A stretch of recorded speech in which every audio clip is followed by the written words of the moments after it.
Hey, and welcome to the 27th episode of the Purple, Yellow, Red, and Blue podcast, the Portugal the Man podcast. On this podcast, I'm joined by a guest to talk about what's going on with Portugal the Man. A lot of stuff has been going on recently, so there's lots to talk about. New releases, updates, live shows, all that good stuff. You can find this podcast up on YouTube, Spotify, Apple, all the usual places. Thank you to Liam, helps me out with the artwork and stuff around the podcast. My name is Mark, and my guest joining me today is. This is John from PortugaltheMan, and it's so funny. This is your 27th episode. This is that is my hockey number. That has been my hockey number my whole life playing hockey. Oh, like your kit number. Ah. Yeah, it's serendipitous that we were just ending up. Mm. What a random coincidence. Almost like I planned that. It's pretty incredible. Pretty incredible. But how are you doing this fine Saturday afternoon, Saturday evening for me? It's Yeah, today I'm chill. We've been doing a lot in the band, doing a lot with Francis. I've been kind of bouncing around to New York and just kind of keeping an eye on things. It's just been like a lot of family the last few months. excellent. Yeah, working on getting some new music out. We'll see how all that feels for everybody. Mm. I think it's gonna feel pretty good. I don't know. I've got a sneaking suspicion. To be, yeah, Yeah, excellent. feels nice. How's the weather in? You guys are in Portland, correct? That's right. I did get that right. I should get that right. Right now, yeah, Portland right now. Weather is kind of rainy, kind of wet today. It was nice yesterday. Um, yeah, I guess not the war zone that you expect, but it is annoying. There are helicopters just flying around a lot and a lot of nothing happening. So we're A just lot of nothing. Oh, damn, yeah, damn. We're quite the news. hmm. Yeah, we're just starting to enter winter over here. As I'm sure Zoe's really happy to not be dealing with that anymore. Uh, unfortunately. Yeah, she moved from England to Portland, where it's also rainy in the winter. Yeah. It's not that very funny. Yeah, she's from. Is she from Manchester or somewhere in the northwest? Isn't she? Yeah, she's from the north. She's like little villages. Hmm. Oddly, like grew up like somewhat similar in like the small town feel. Yeah, she's from the north. Ah, nice, nice. We have a lot of like small towns and bits and pieces, and you'd be surprised where loads of anyone's from. Yeah. No, I was just kind of curious, really. Never. I've always seen like I can kind of dictate by her accent just a little bit, but yeah.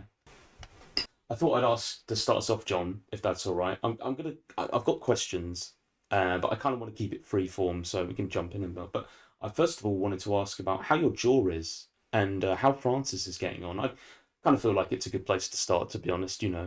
Yeah, definitely. I think yeah, I'm gonna start with Frances. Frances is doing very good. She is a definitely like a teenager at this point. So she's just funny, dude. Like I think watching her on these doctor's visits out to New York and Boston, where we head for treatments and drug repurposing and just tracking progress, all of that.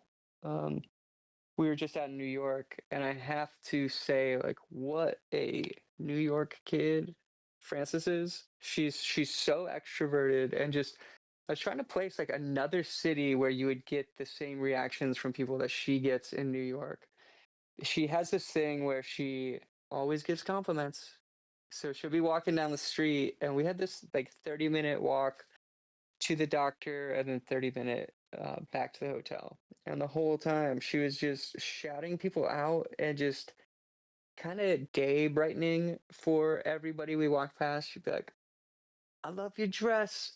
I love your hat. I love your glasses.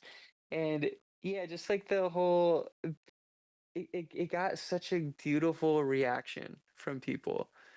I mean, they were spinning around. They were like, "Thank you, I love your dress." Like, "Thank you." Like, stopped in this circle where these kids her age were dancing, and normally, I don't know, kids are awkward at that age. They get a little funny around like young kid, another kid their age coming into their circle, and Mm. they were dancing. So they're like in New York dancing on the corner, and Frances just jumped in the middle and started dancing, and they hyped her up. And yeah, I mean, definitely like caught her energy. So she's doing very good. Like, I love watching that. Yeah, she's like a bundle of energy. All the videos you guys put up of her, always just up for it, always like joining in, always doing stuff. So carefree as well. It's just something. Yeah. Mm, excellent. That's good. Are we due an update on the? I actually haven't checked today, but haven't had a little update on the Francis organization? Just a little health check thing. Is it alright if we get one sometime soon? Just Yeah, her as far as like the GoFundMe and like that's it. Yes, I was blanking there. Apologies. yeah, yeah, we'll try to do that. We'll try to hop on there. It's so difficult because you're just like constantly, and Zoe really is the one like running all of that. She's in meetings every single day, and she's advocating every single day. Yeah, it's honestly like very inspiring watching her take it all on, and it's a lot. It's very difficult to do any of it like effectively. So again, yeah, I'm always like pretty impressed watching it, and it's just the last couple months have been very full on. So I will see if I can get her to pop on there and do a little update. Thank you so much. It'd just be nice to have a little update, to be honest, because just I feel like the last one was quite a while ago. Plus, things are going to get quite manic probably over the next couple of months for you guys. So nice. And your jaw, by the way. Once we start moving, yeah, and the jaw's good. It really did like change and affect my singing in kind of a surprising way for me. Always knew that there was something going on with it, but when it broke, it literally broke the I think 3 months before the pandemic started. Of any like there are two things I'm really grateful for the pandemic. Actually, I'd say three things, but two of them are kind of the same. I'm glad I got downtime with Frances. And I'm glad we got to be home to track her seizures and see what was happening with her. Because we could see it firsthand, and we could actually like Zoe just followed her around, took videos constantly, and really figured out what was happening. So that was really great for us to be around for. And the jaw issue, I think I would have just kept touring. Yeah. See, like they had us out on tour, and there was no end in sight. Mm. Broke. I was up in Fairbanks, Alaska. I was there for AFN. So this would have been October, 6 months before the pandemic, I guess. Sitting in a room sharing a room with my mom, middle of the night. They've told me I have TMJ, so I'm like massaging my jaw because it's locked up, and it just popped. So one night, it just pops, and extreme pain. Feels like I got like electrocuted. Um, Oh. and every time I do anything, like it starts to feel like that. I'm like kind of speaking through my teeth. I talked through my teeth for a long time in healing it and recovery. But we went to our shows, dude. Like I played a show right before the pandemic. Like we were in Hawaii, like, right before everything shut down. I think they probably would have kept me on tour. I honestly I don't think they believed anything was going on. No. They kept me out. Hey, what's up with the record? When's the record coming? Yeah, one of my greater regrets around the jaw was we were so close to done with kind of a different record than what came out with Chris Black. Mm. Glad I had time to sit with it, and I'm glad I had time to like put so much thought into it and so much care. But we were about to put out that record, and we probably would have raced through it and and gotten out there. That's the one thing that kind of got lost in the pandemic was momentum. I think momentum Mm. got lost for a lot of people in it. But out of it was like a really beautiful kind of explosion of energy from like bands that were bubbling, you know? They were on their way. So that was cool. It was cool watching all that. But Jaw has healed up all right. It's not possible for it to heal up um normally. So like eventually I have a surgery that I may need to get. They kind of did a lot with Invisalign. So those Invisalign trays, they Hmm. really adjusted my jaw with that over 2 years. So it was Fine. my jaw was super crooked. You could see it. You could see it in my passport photo. I mean, I'm like I'm surprised that it pulled it back this far, and I'm like forever grateful to Invisalign for creating this thing that apparently can like help adjust bite even further than I expected it would. It has affected things. I do have some light surgery things that I have to do around it. I have to it's just around my teeth because my Mm. jaw isn't aligned properly. They'll have to like cap at some point and grind. That doesn't sound like the best time, but I'll get there. But on the mend, that's good. Good to hear. You're not getting that electrocuted feeling anymore, which doesn't sound lovely. Oh my god, it was brutal because Frances Mm. is a very playful kid. She would jump on me. If she could just see it immediately, she'd go, "Oh, I'm sorry, your jaw. I'm sorry, your jaw." Ah, It felt like it was nonstop during the pandemic. She would jump on me, and I felt so bad because I wanted to play with her, you know. but you got that downtime uh, during the pandemic, as you mentioned. So hopefully, it levels out all in some way. But yeah, that's. I wondered about the jaw because I just yeah I we haven't. I think you. I don't think you mentioned it for a little while, so I was guessing. Okay, it's all mended now, or on the beaten track. But I thought I'd ask because it's having a jaw broken for how many years did they say it was broken for? I remember when you first announced it. It was like, Yeah, I broke it when I was younger. I mean, dude, like I grew up Alaskan as hell, hmm, rural Alaskan. This is one thing I realized actually, like during the pandemic, was how different I grew up from like Zach and Eric. It was really really eye opening.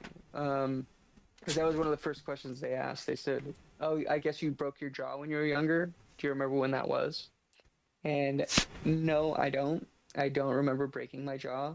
Um, I do remember it clicking and locking up for a while around 17, 18. And yeah, the amount of things that I did that could have broken my jaw is pretty ridiculous. I imagine it was snowboarding. I was one of those kids that build a massive booter. You kind of go. You just hook yourself off of it. You point it, and that was our whole goal. Was like, how big can you go? Like, if there's a something you can't see, like you just jump it. It's see where you land. And we definitely didn't stick all of those. hmm. Sorry, quick question. What is a booter? You said you built a booter. Yeah, jump. Oh, okay. Jump. Yeah. Is that Alaskan slang then? Is it? Yeah, I suppose so. Okay, awesome. Thank you. Just good to start with those questions. I feel like they're just nice ones to start off. But I've got some like nice gentle warm up questions for you, and you can take these like one word or however you like. But I'm just kind of curious with everyone or for yourself. What are you watching right now? Because we always used to see the Instagram pictures of you guys in the den watching a film up on the wall. What are you guys watching at the moment? Any like series, any films recently? Anything you really liked? What are you binging? Yeah, well, I can tell you what Frances has been watching Wednesday, which I didn't think she'd ever be into. She's so into like zombies and like really weird. Hmm. She's a weird kid. Like she's a weirdo, and I love that. So she's been watching Wednesday. I've been watching movies. So I just went and saw One Battle After Another. Saw Eddington. I've been liking the movies that are coming out right now. Yeah, with the rise in fascism, I feel like we're gonna get some good movies out of this.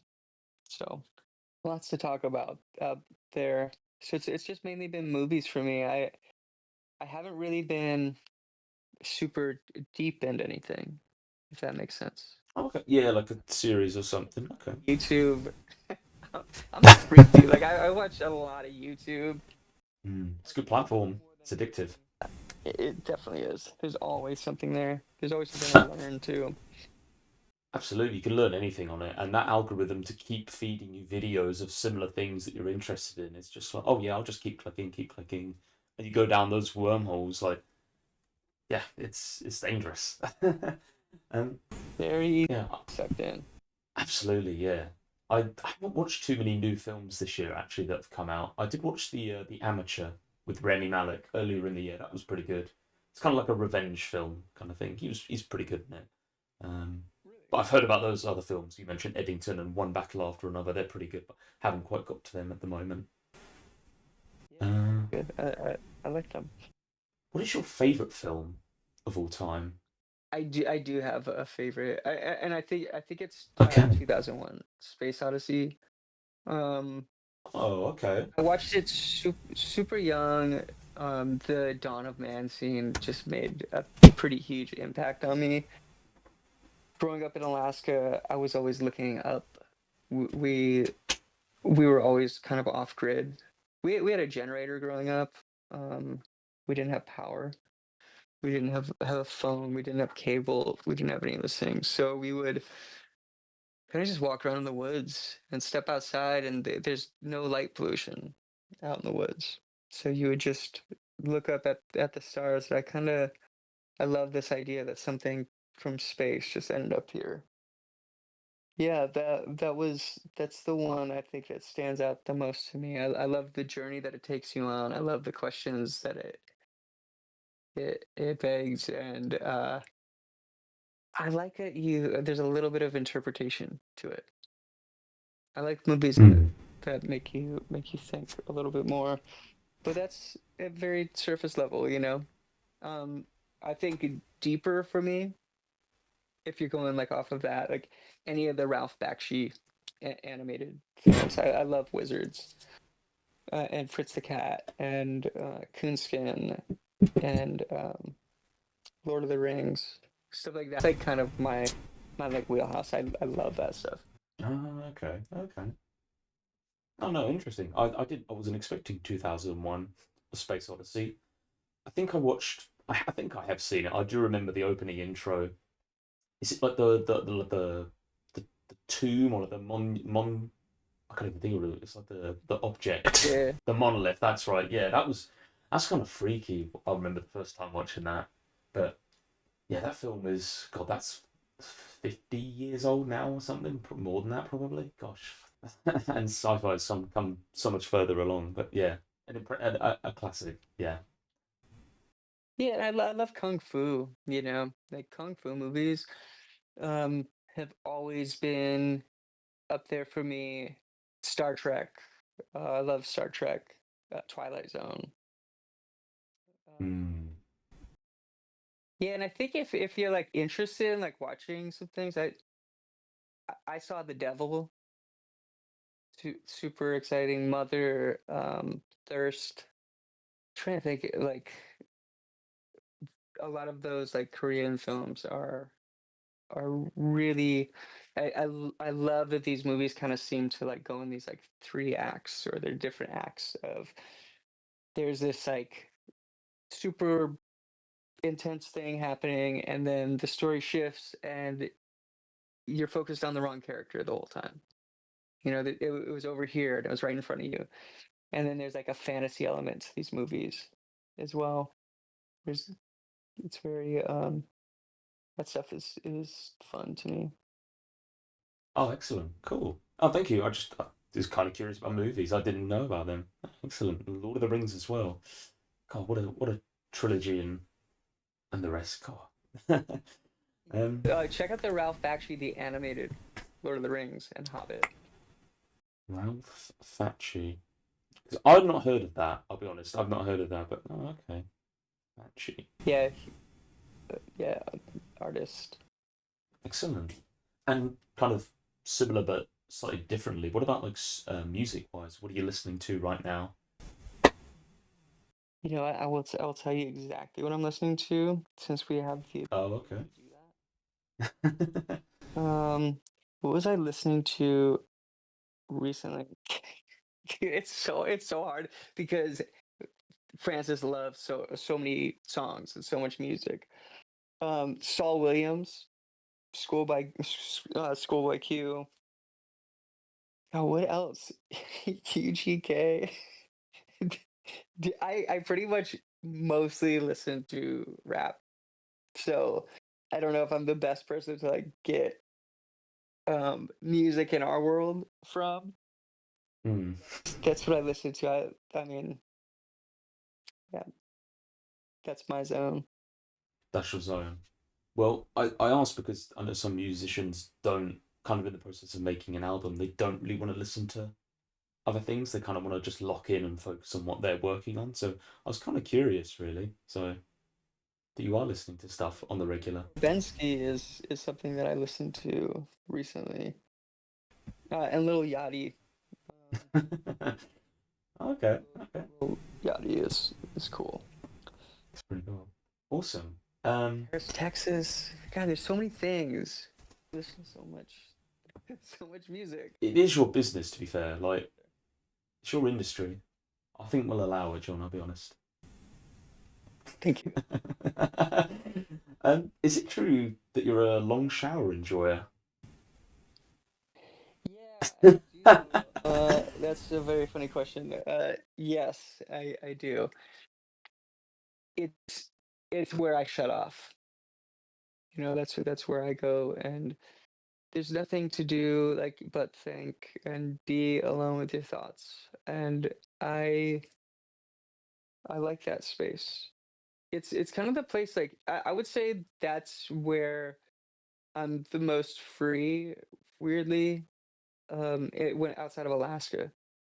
I mean, so much of my thinking in Alaska is we live so far from cities. Like, we live so far from grocery stores. We live so far from friends that I would do so much of my thinking and so much of my music listening. So many things would happen in the car, and that's the place that I always felt comfortable. It's where I learned how to sing. It's where I really learned how to write.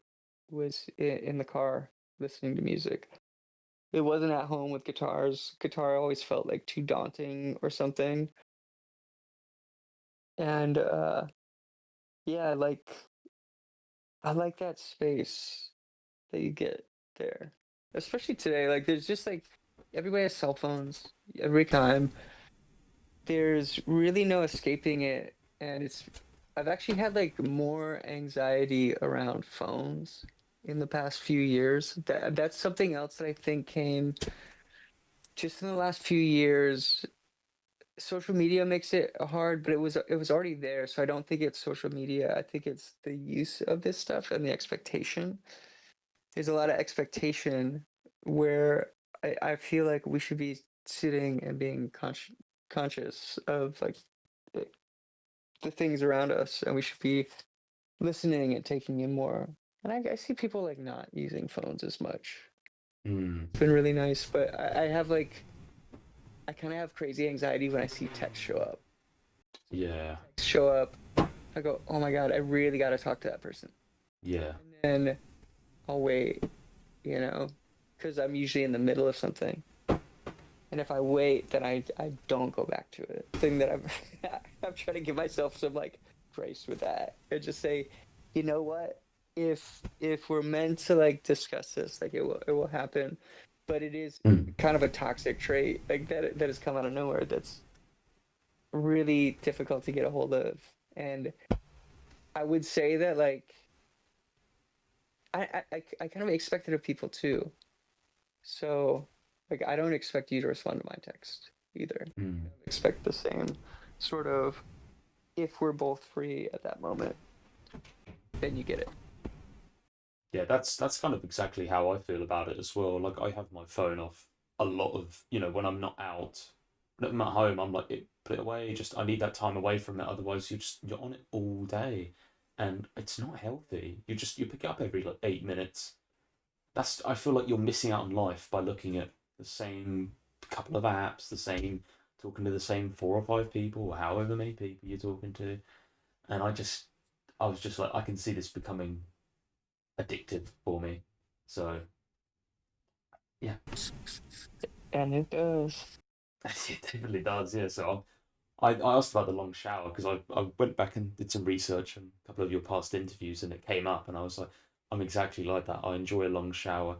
I kind of cap it at about 15 minutes now because I'm like, okay, now we're just wasting water at this point. Like, how much cleaner am I really going to get at this point? Like, this yeah. I enjoy the switch off. Just stand there, just let the water hit me, just think about the world away from a screen as well for until that's the thing. So I'm right there with you. I'm team long shower, John. We'll fight the good fight. I stand by it. Stand by it. Normally at this point in the podcast, I'll tend to ask people how they discovered Portugal the Man, which we've not really talked about yet, but we will.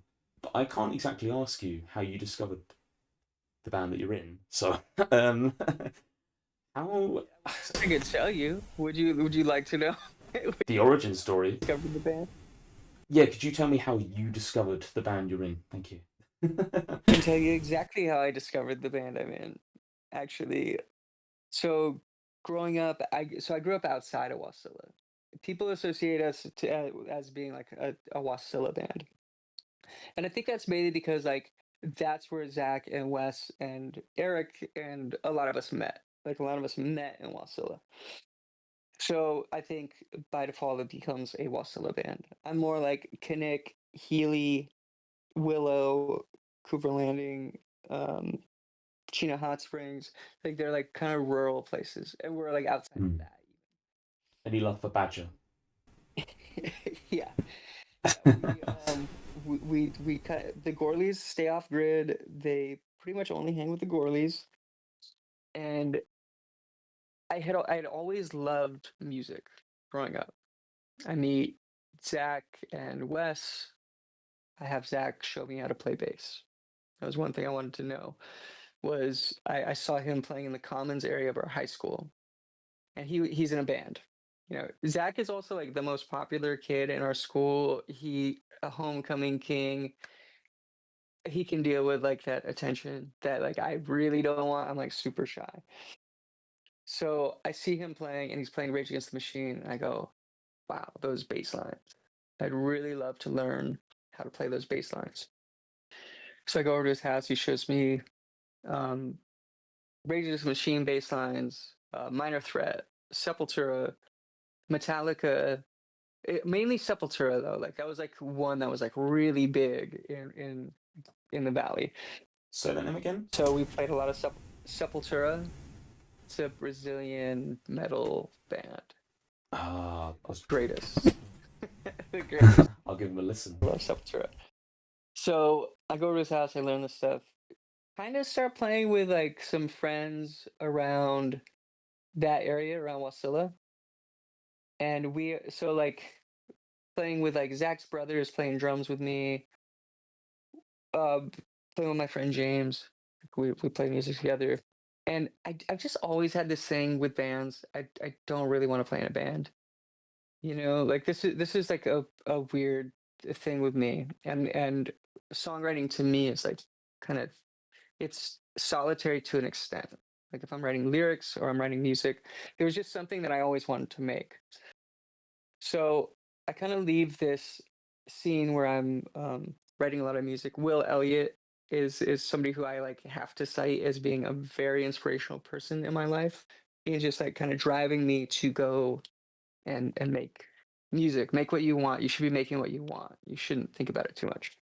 So around 17, 18, I record these demos. I learn how to use a drum program and Cakewalk was the recording program. So I learned how to kind of make beats, make a couple of things. I will play drums on a few things, but I wrote a bunch of songs thinking that I wanted to write songs for a living. That's what I wanted to do. And not even for a living. I just wanted to write some songs. I wanted to see if I could do it. So I made this 5-song demo, 4 or 5 song demo, sent it around to a bunch of labels. I don't know if you've heard this story. Have you heard the story about like the first label that contacted me?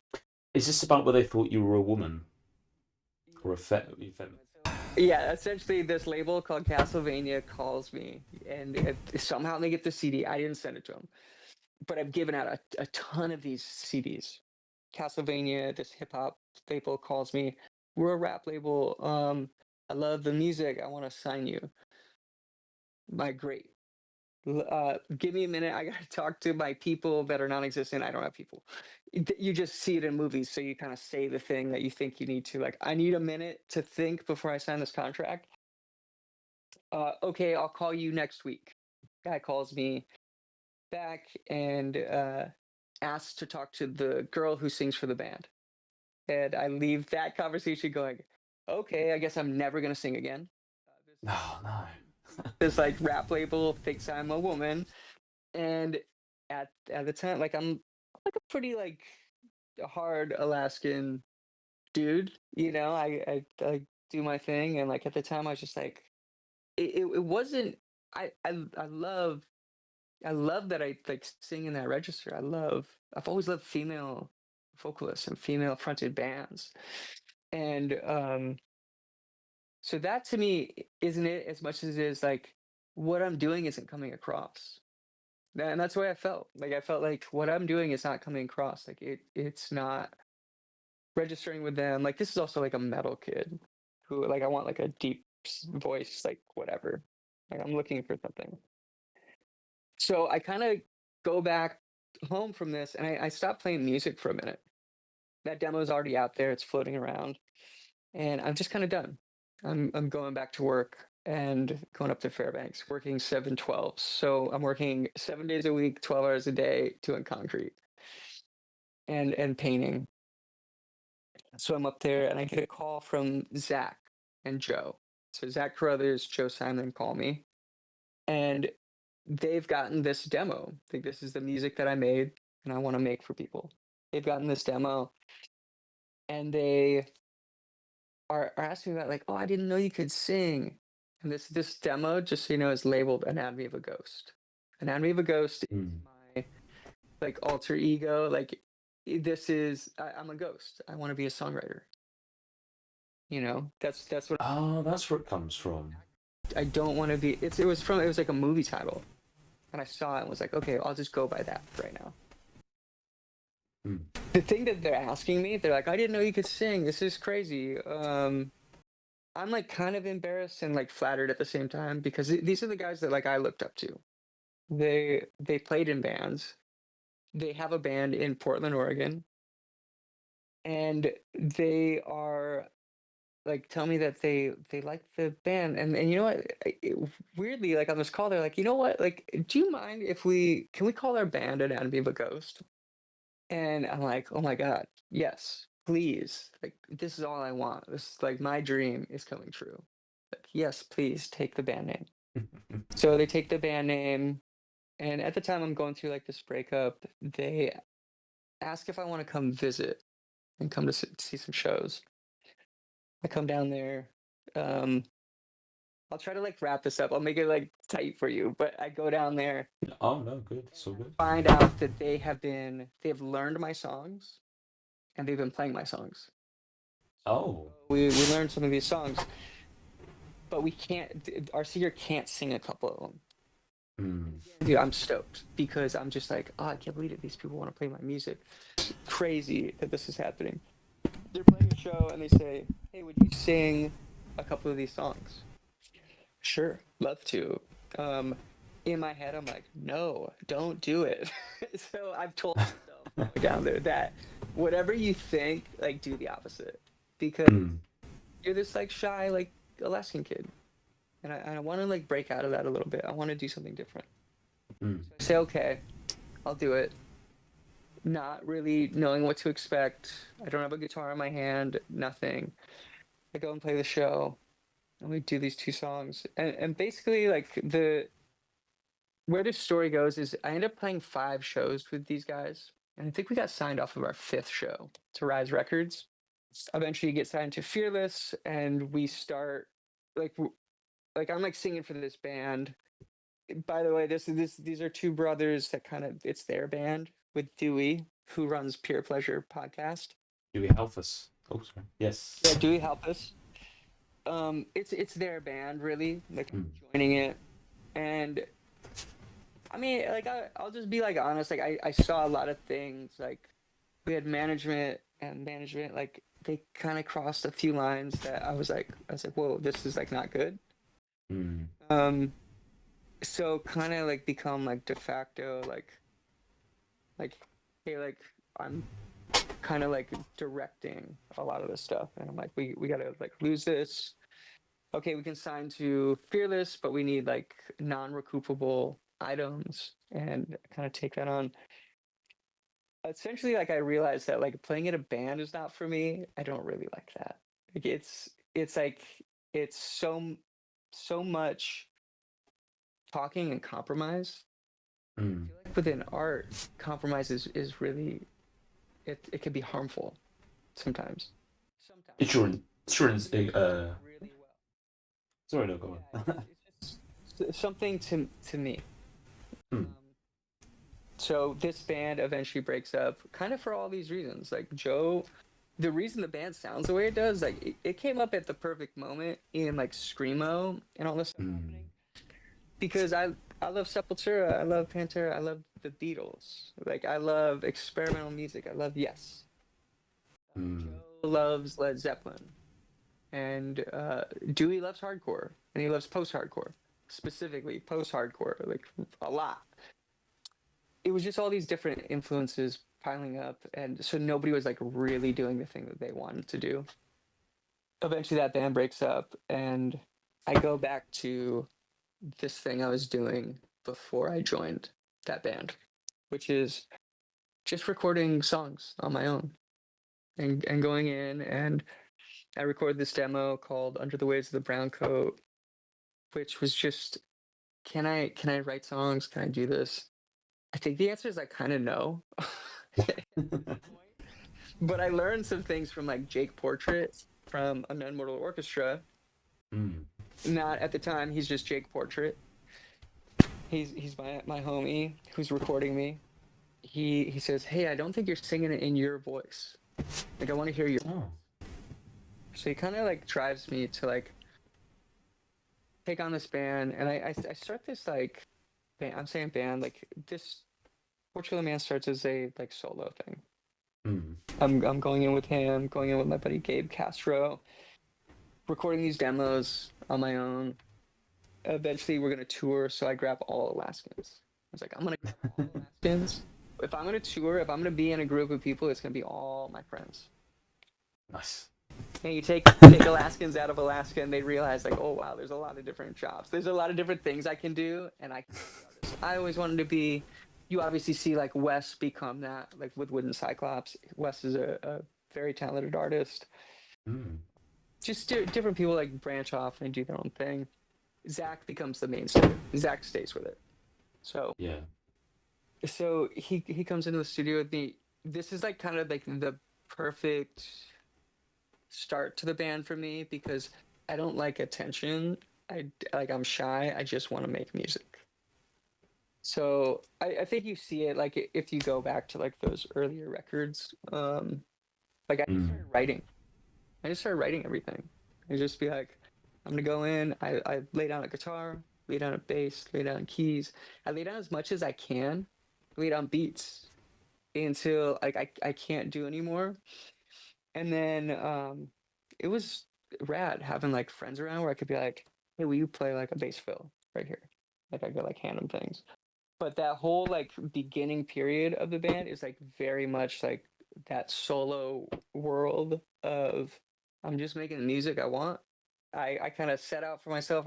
I'm never gonna make the same record twice. I don't want to do that. I'm not interested in it.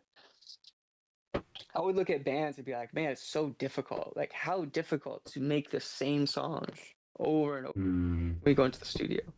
Even if you have a hit, like you can't like do it again. Like Yeah. AC/DC, like it's really really difficult to do it again. I mean, you see KG Elephant, like they change slight things around them every time they go in, and like sonically, like it's a little bit different. It's really difficult to do that.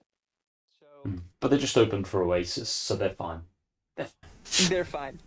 Yeah, this is how I discovered Portugal the Man. Was like it was touring in a band after being Portugal the Man, after being like Anatomy of a Ghost is. I toured in a band, and it made me kind of realize that like I love touring with my friends. The responsibility of like there's weight in like business decisions, in artistic decisions, that I just wanted to kind of remove. You know what I mean? Like I want to remove the feeling of like, hey, what do you think about this band photo? Well, yeah. Jeff's eyes are closed in this one, and I think he looks good. You got to think about that. So I was trying to like remove that. As we started putting out records, I think, yeah, it got weird because I think eventually, like, you go places and like, especially in Germany, they're like, we want to get a photo of the whole band. I'm like, okay, Mm. well, it's we don't have to do that. You know what I mean? And like eventually it becomes this like this thing that it has, and I think it's been really beautiful watching that. But that is like my discovery of the band. That is your discovery. Damn.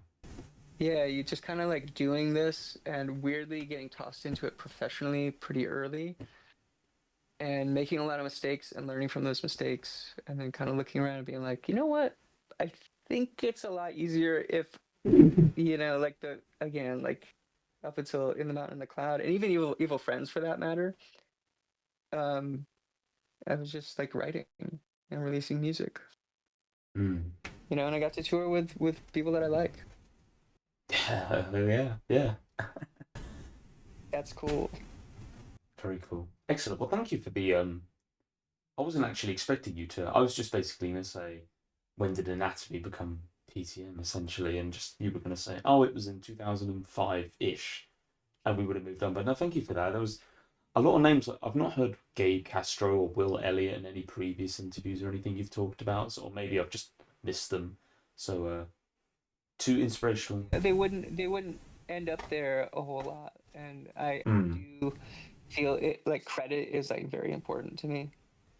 So yeah, I want to make sure that they get their little shout out. Give him a shout. Awesome. I've taken over the years of doing this, John, a couple of kind of user, kind of fan questions, and to be honest, so many of them just get answered over the course of time. But one that, I mean, only you would know this. Yeah. This is asked by kind of an old school fan. He's been around a long, long time, and he's asked during kind of the Way to You Vultures era, on one of the albums, a weed guy was credited. Can you tell us more about that? Who is this mysterious figure, if you remember? A weed guy. The weed guy, or weed guy, yes. So on Waiter, I think I was like sampling a lot of stuff. I don't smoke weed. I don't know if you guys know this, but I don't really like. I'm like kind of a freak in that I will do anything, or I would have done anything. I probably still will, I guess, but I'm not like a drug user. I'm not. Okay, okay. I don't like cocaine. I don't like being high. I don't really do a ton of that. So yeah, weed guy is most likely. Um, okay, this is the first record. Okay, I remember Okay. this. Okay, Oh. so what happens is we're in Seattle. Jason smokes weed. None of us do. So Zach doesn't smoke weed. Wes doesn't smoke weed. I don't smoke weed. Mm. We're hanging out with Jason. This is kind of the first time we've hung out with Jason. And I know Wes and Zach, but again, we're just like chilling in Seattle at Robert Lang Studios. Jason wants weed. So Jason wants some weed, and none of us smoke weed. Like Casey Bates doesn't smoke weed. Like we don't find weed, so we have to like find weed, and because he wants to smoke before he plays the drums. And there was this really, really funny night. So like he had worked as a pharmacist. At one point, my throat's getting tight. Oh, really? We're in the studio, and he's like, "You know what? There's this thing called Airborne. Like people have been buying that a bunch at the pharmacy. But we're high, so like we smoke weed with Jason as a bonding thing. Again, we do not smoke weed, so we have this like really crazy night getting to the grocery store down the street, just kind of like laughing so much, and we get this lemon lime. I believe it was lemon lime airborne, and Jason's like, "Oh, get a Sprite. That'll be like the thing. Like, get a Sprite to drop the airborne in." And it's like, get a Sprite. None of us have ever seen this stuff. Like, none of us have used Alka-Seltzer. Like, we're 20 years old, like we're like young. We've never seen this stuff. So Jason's like, I'm like, oh, weird. Like, I open up the airborne, I put it in my mouth, and immediately starts foaming. And I'm like, what the hell is this? Like, that tastes crazy. And he's like, oh, you're supposed to put it in a drink, drop it in your Sprite. And I drop it in the Sprite as we're like almost to Robert Lang Studios, and the soda just explodes. Like so in the car. And I mean, all of us, we were just dying laughing. It was so funny. Like, this dude works at a pharmacy and he doesn't know that you don't put airborne in a bubbly drink. Yeah, we had a really funny night. I'm guessing the weed guy is something to do with that, because none of us know how to get weed. So whoever got the weed is the weed guy. Wow. Jason like play the parts. But even that, I feel terrible for Jason. I programmed all the drums on Waiter and on Church Mouth. So I program all these drums that he has to now play. Like, if you go back and listen to those records, I listen to them every now and then. I'm just like, what the hell? Like, what a crazy task I gave this drummer. I'm not a drummer, so I'm just like writing whatever I want. And Jason is just like high out of his mind, going, 5 times? Wait, 7 times? 9? Okay, so it's 5, 7, 9, and he's just like trying to like add this to 11. He's like all these weird time signatures. Thank you to the weed guy. Thank you thank you for helping out Jason. Wow. Yeah. I didn't realize that. I can't believe you even remember that, because this is years ago now. I'm surprised that's in the back. Next year? Wow. That's crazy. Years ago. Yeah, it would be right now. Damn.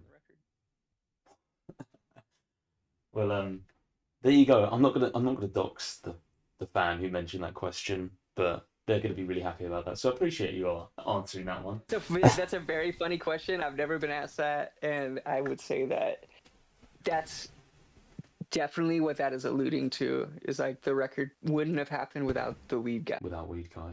Nice. There was the elusive rice cooker as well. Now some of the modern fans probably won't remember the rice cooker. Do you miss those van life days? Do you miss the rice cooker? What happened to it? Did you throw it off like a ledge or something just at one point, or? I think the rice cooker eventually dies. Ah. Eventually like stops working. Expected. Of course, I miss those days. Like, so that's 2004. So that is, I mean, we're just kids, so we're just we have no money. We just wanted to tour. When I first came to Portland, I came down, and during anatomy, I met this guy who showed me at PNCA. He showed me how to burn screens for screen printing, and he showed me how to do it like DIY style. So like, get the bucket or whatever, you put the blanket over it with a halogen light, and you burn the screen. This is the coating, this is the screen, this is where you get it, whatever. Like, he walks me through the whole thing. I learned how to screen print shirts.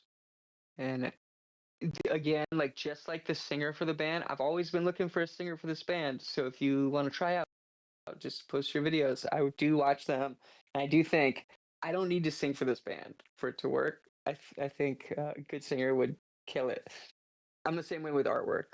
Like I don't want to make the art, but I don't know anybody who makes it. So I learned how to make screens, and I started screen printing T-shirts. And dude, our first tour, I think it was like 3 months, like 2 or 3 months of shows where some of the shows were canceled. We just went out. Like I didn't know we got paid for shows. Like I didn't know anything. So I think um, there's like a little bit of hangover from anatomy because we really didn't understand this stuff. But we knew how to tour. I had a booking agent that would book me now because of Anatomy of a Ghost. So we headed out on tour and we just went and we played every show we could. We brought a rice cooker, a 5 pound bag of rice, literally $1 per day. We get $1 bag of vegetables, mixed vegetables. At a grocery Mm. store every day. That's what we would eat. We would eat rice and vegetables. And if we were like really killing it, you might get some chicken in there. You might get some protein. I mean, there was a moment where I mean, we're just in a minivan too. Like our gear is in there with us. We would print shirts just to get to the next city, and I would charge $5. What I would do, and if anybody has these shirts, like if anybody pops up and has these, like I love to see them. I actually do see them every now and then. Uh, I would tell people online the IRC boards, IRC, or I guess like 4chan or like message boards.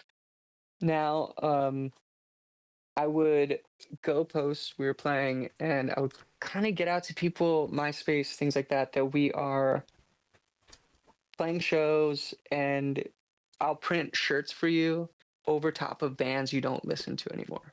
So if you have like an old shirt, band shirt that you really like and you don't listen to them, like bring it, I'll print over it. So that's like how this band really got going, was like a rice cooker, and I could burn screens. So I would make different artwork along the way. I just pop into Kinko's, make some artwork with transparencies, and yeah, burn screens. And I would just print on shirts, and I'd get $5 for the shirt.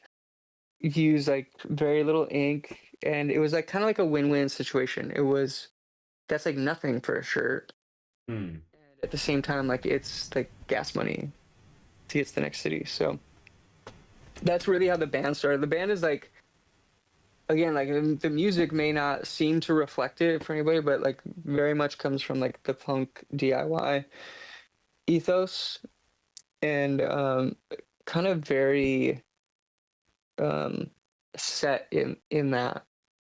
Like in Anatomy of a Ghost, like we straight up had a no drinking rule because we're at work, Damn. and don't do a drink. Basically, it sounds like a bit of a survival thing because you're making the shirts to sell them, to make food, to make gas money, to go to the next show, to sell more shirts, and repeat the process. Yeah, I gotta be honest. I don't think we cared about the food part. I don't think we care. I didn't care about eating. Like eating was like the last of my worries. I was stoked to make art. I was like, this is fun. Like I'm just making art, and regardless of people buying it, I would have made it anyway. That's fun. Like Mm. that's like the fun of being a band, and touring and traveling. Awesome. Well, that was. I just thought that's an old school question. No one really. I don't think. I mean, you guys don't have a rice cooker anymore in tour bus or whatever you're doing. It's just an old school thing.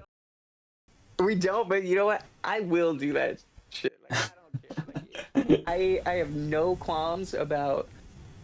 I mean, I go out to villages back home in Alaska, and we do a lot of like work back home in Alaska, and that was one of the funniest things I think going back home, and traveling around with folks. They're like, "Okay, John, you can take the bed.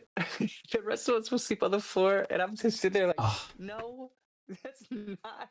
No, that's not how this works. Like, I don't like we're Alaskans. Like, I can sleep on the ground outside. I don't. I literally don't care. I don't care about any of the things.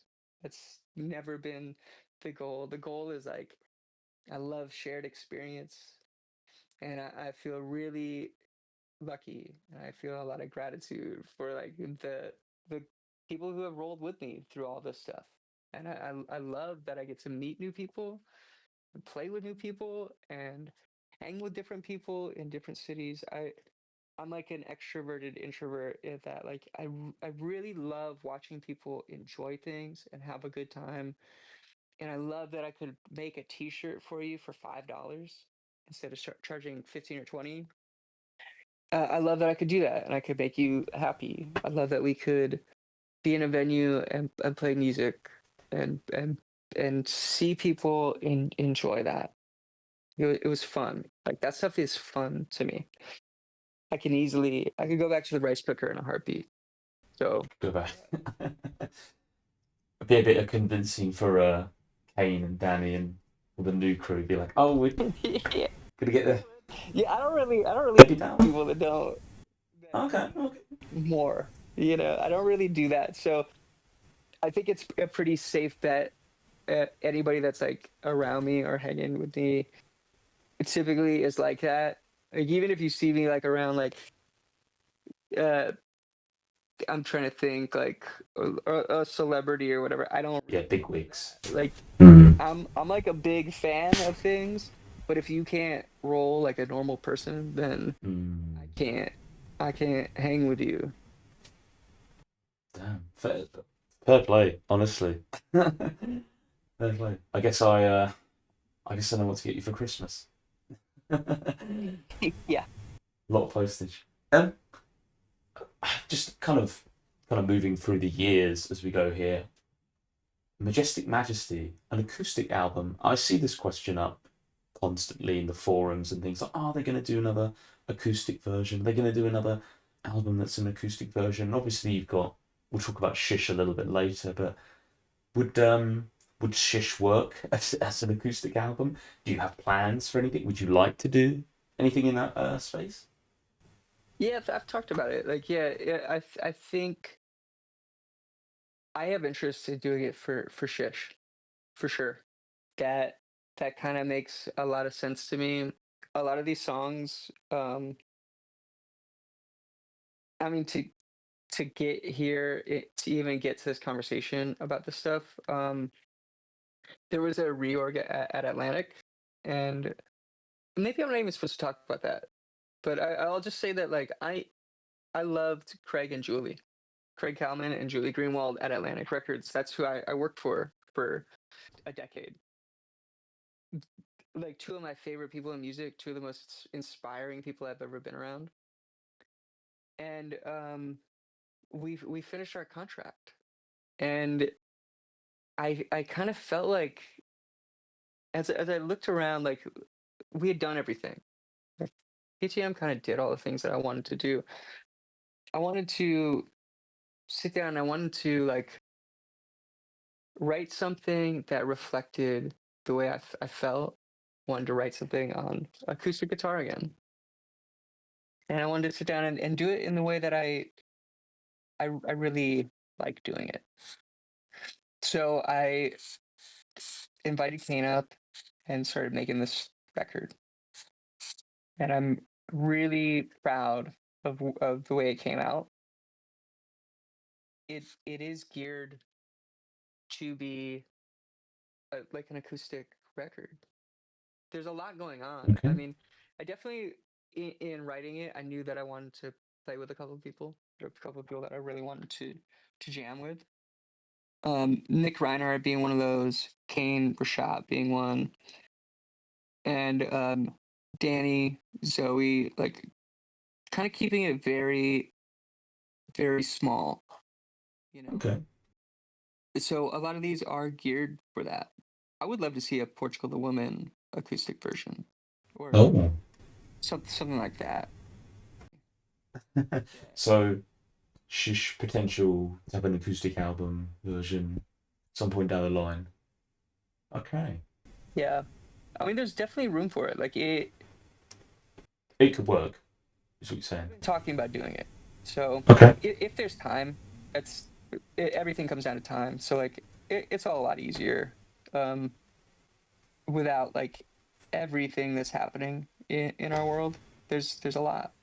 So I mean, I got a Francis to chase around. So Yeah, not yeah. really the most simple thing. I definitely see why like I don't see any reason to like slow down creative output.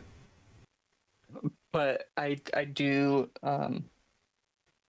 see like need to support community and like kind of responsibility is like different. Okay, no, excellent. No, thank you. I see that question often, and it would go in this. I'm curious to be honest because you've done 9 studio albums, a couple of EPs, and an acoustic version, so you've been busy. You were talking about inspiration earlier. Talked about Will Elliott. We talked about things you're interested in. You mentioned kung fu. I'm going to give you the opportunity to gush about Wu Tang now, if you want, because actually I'd heard of them before, but then yeah, I mean, what a fantastic group, a collective, or just amazing. You guys did a video. You did a video a couple of years ago where you were just talking about songs you liked. I think it was on Spotify or something.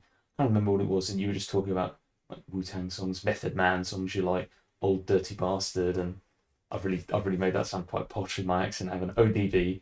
Uh, Yeah, yeah. yeah. Good. That's good. That's cool. Mm.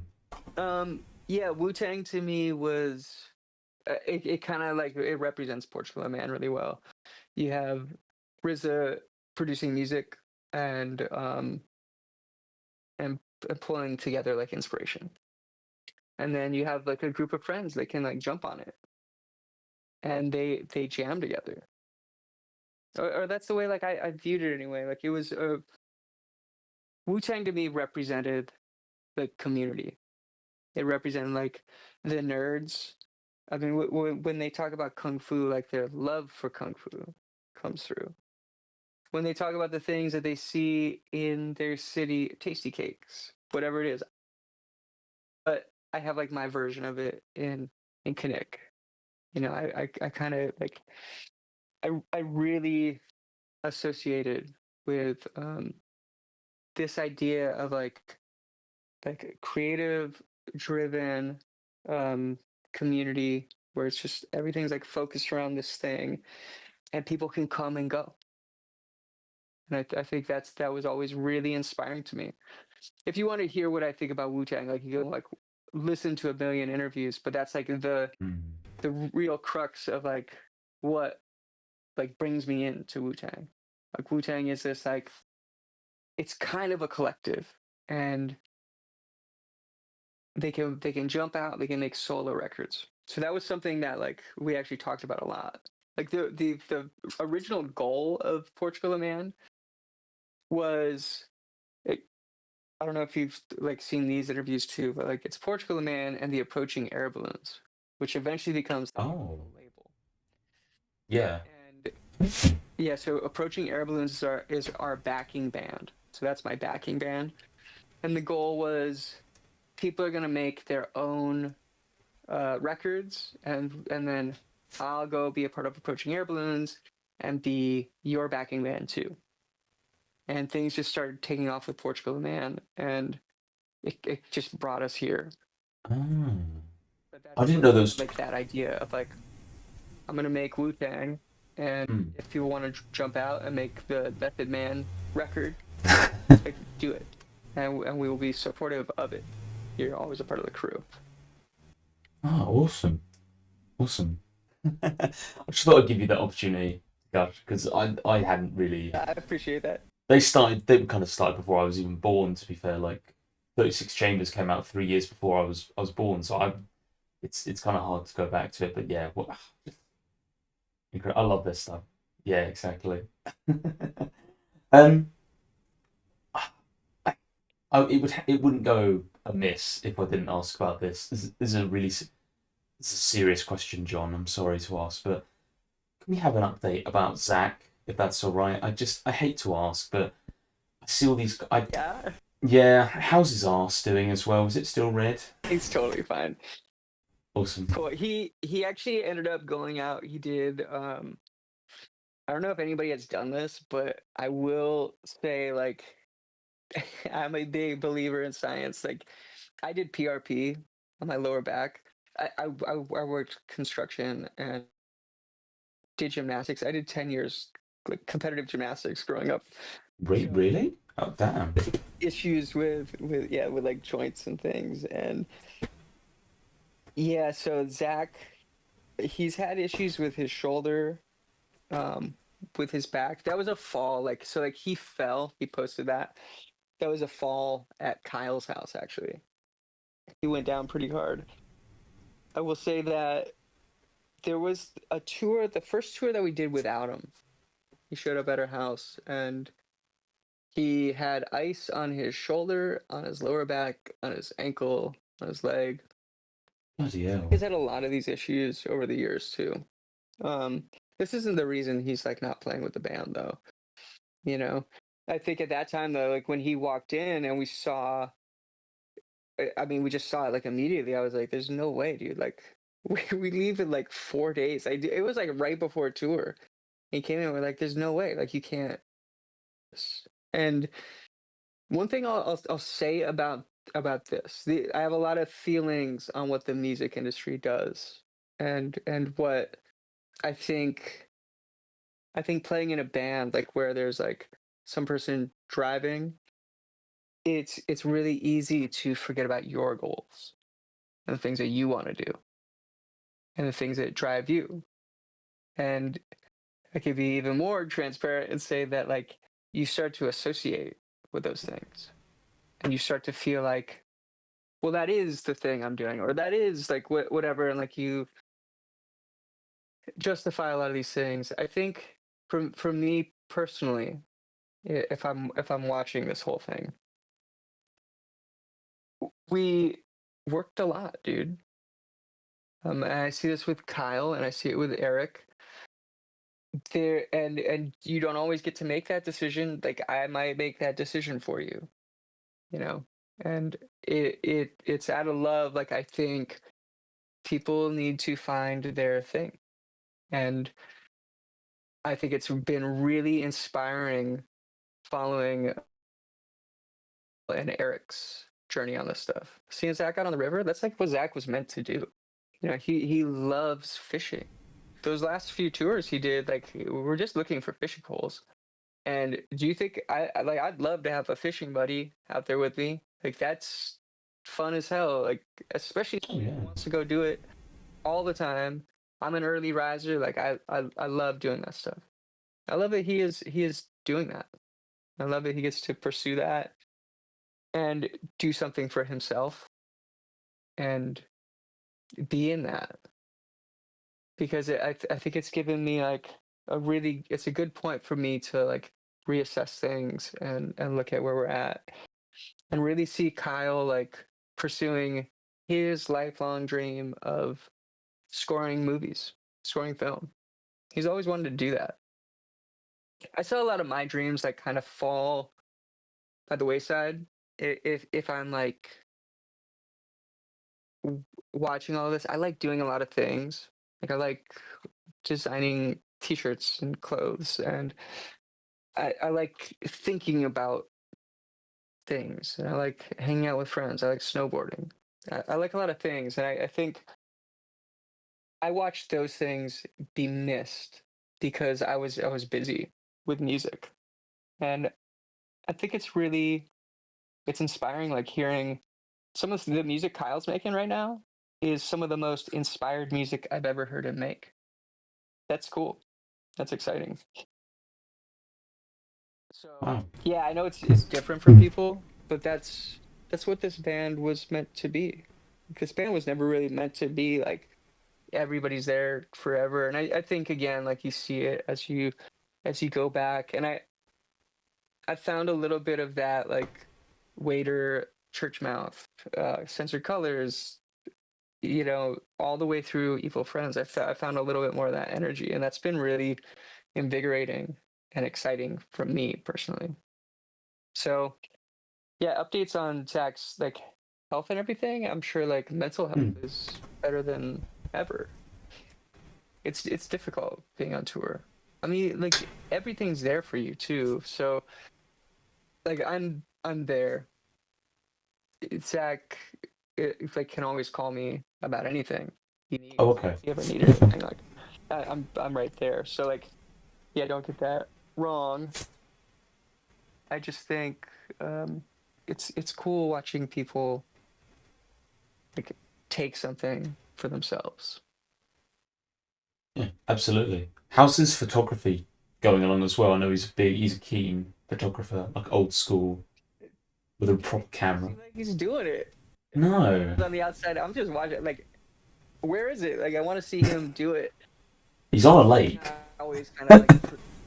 I gotta be honest. Like, I probably like drove him to not take photos because I pushed so hard. I was like, "You have cameras. You know photography. Take photos. Take photos." Like, always driving it into him.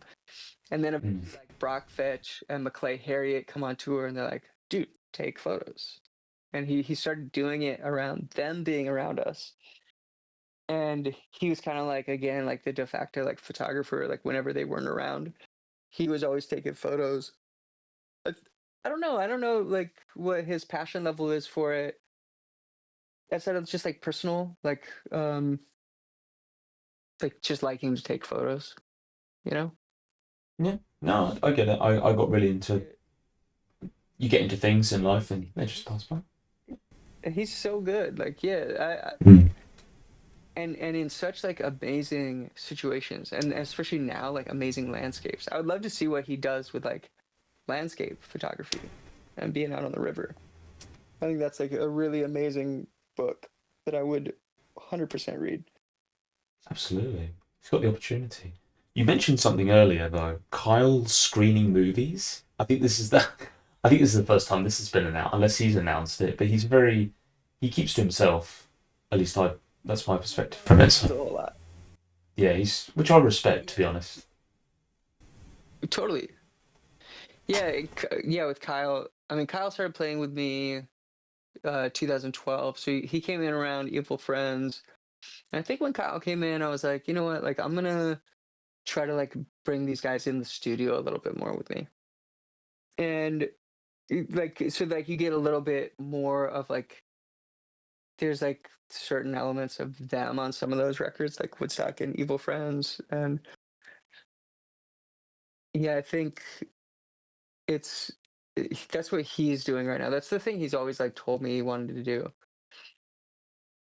and yeah, really stoked to see him pursue it too. Like he's kind of got like he knows everybody, you know what I mean, and Mm. has like the route to it.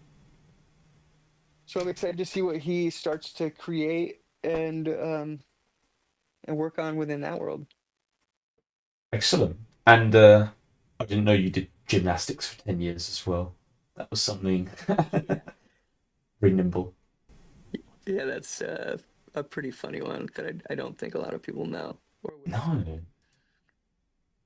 no. Yeah. That's So I did gymnastics. I went to Denali Gymnastics, and oh, which place again, sorry?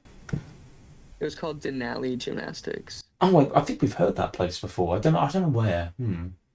Yeah, I'll think of that Yeah. later. So Denali Gymnastics is that's the spot in Alaska where I did gymnastics. I actually just randomly saw the owners on Facebook, and I just wrote them to just say thank you for Ah, you know instilling so many like great values and like work ethic in me growing up. That's like where I met people. Like I didn't really like we didn't really have neighbors, so no. having a place to go Hmm. was nice. Excellent. That's pretty cool. I'm Yeah, not I did all expecting of you it. I mean, to do all of it. Nice. but Olympic in a team? sense, yeah, but everything I've done in my life, like that's one where, yeah, I honestly cannot believe it. And I look at other gymnasts every now and then, like just because of the world that we're in, like Hmm. sometimes you end up around like Olympic gymnasts and folks like you wouldn't normally, I don't know, like you wouldn't really have normally have something in common. And the funniest thing that I see with pretty much all of them consistently, like people around like my age, like they're so beat up. I feel you. I feel you. Like you kind of like wreck your body at a super young age. Hmm.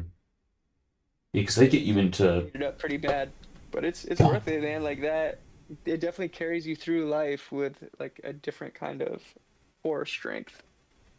absolutely.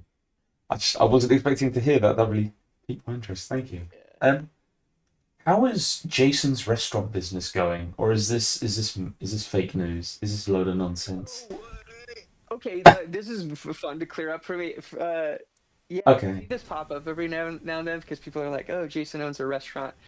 He doesn't own a restaurant. He works at restaurants, and he has like this passion for food.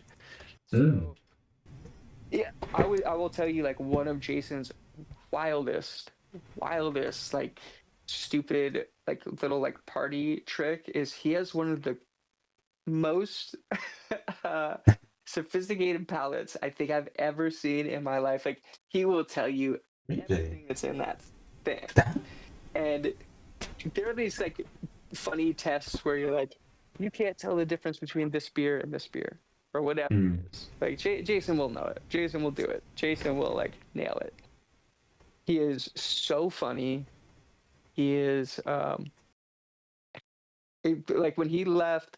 Jason's been in and out of this band forever, so like he'll like leave the band here and there and just be like working at the Woodsman was one, and I used to love going in there. He hated making these like seafood towers, but it was so fun to hear him like bitch about it. You go in there and you'd be like, God, these assholes ordered a seafood tower, and we would all just laugh with him. That's like why he came back the like I think the first time after he left was I would just go into the Woodsman and like hang with him because he was so funny.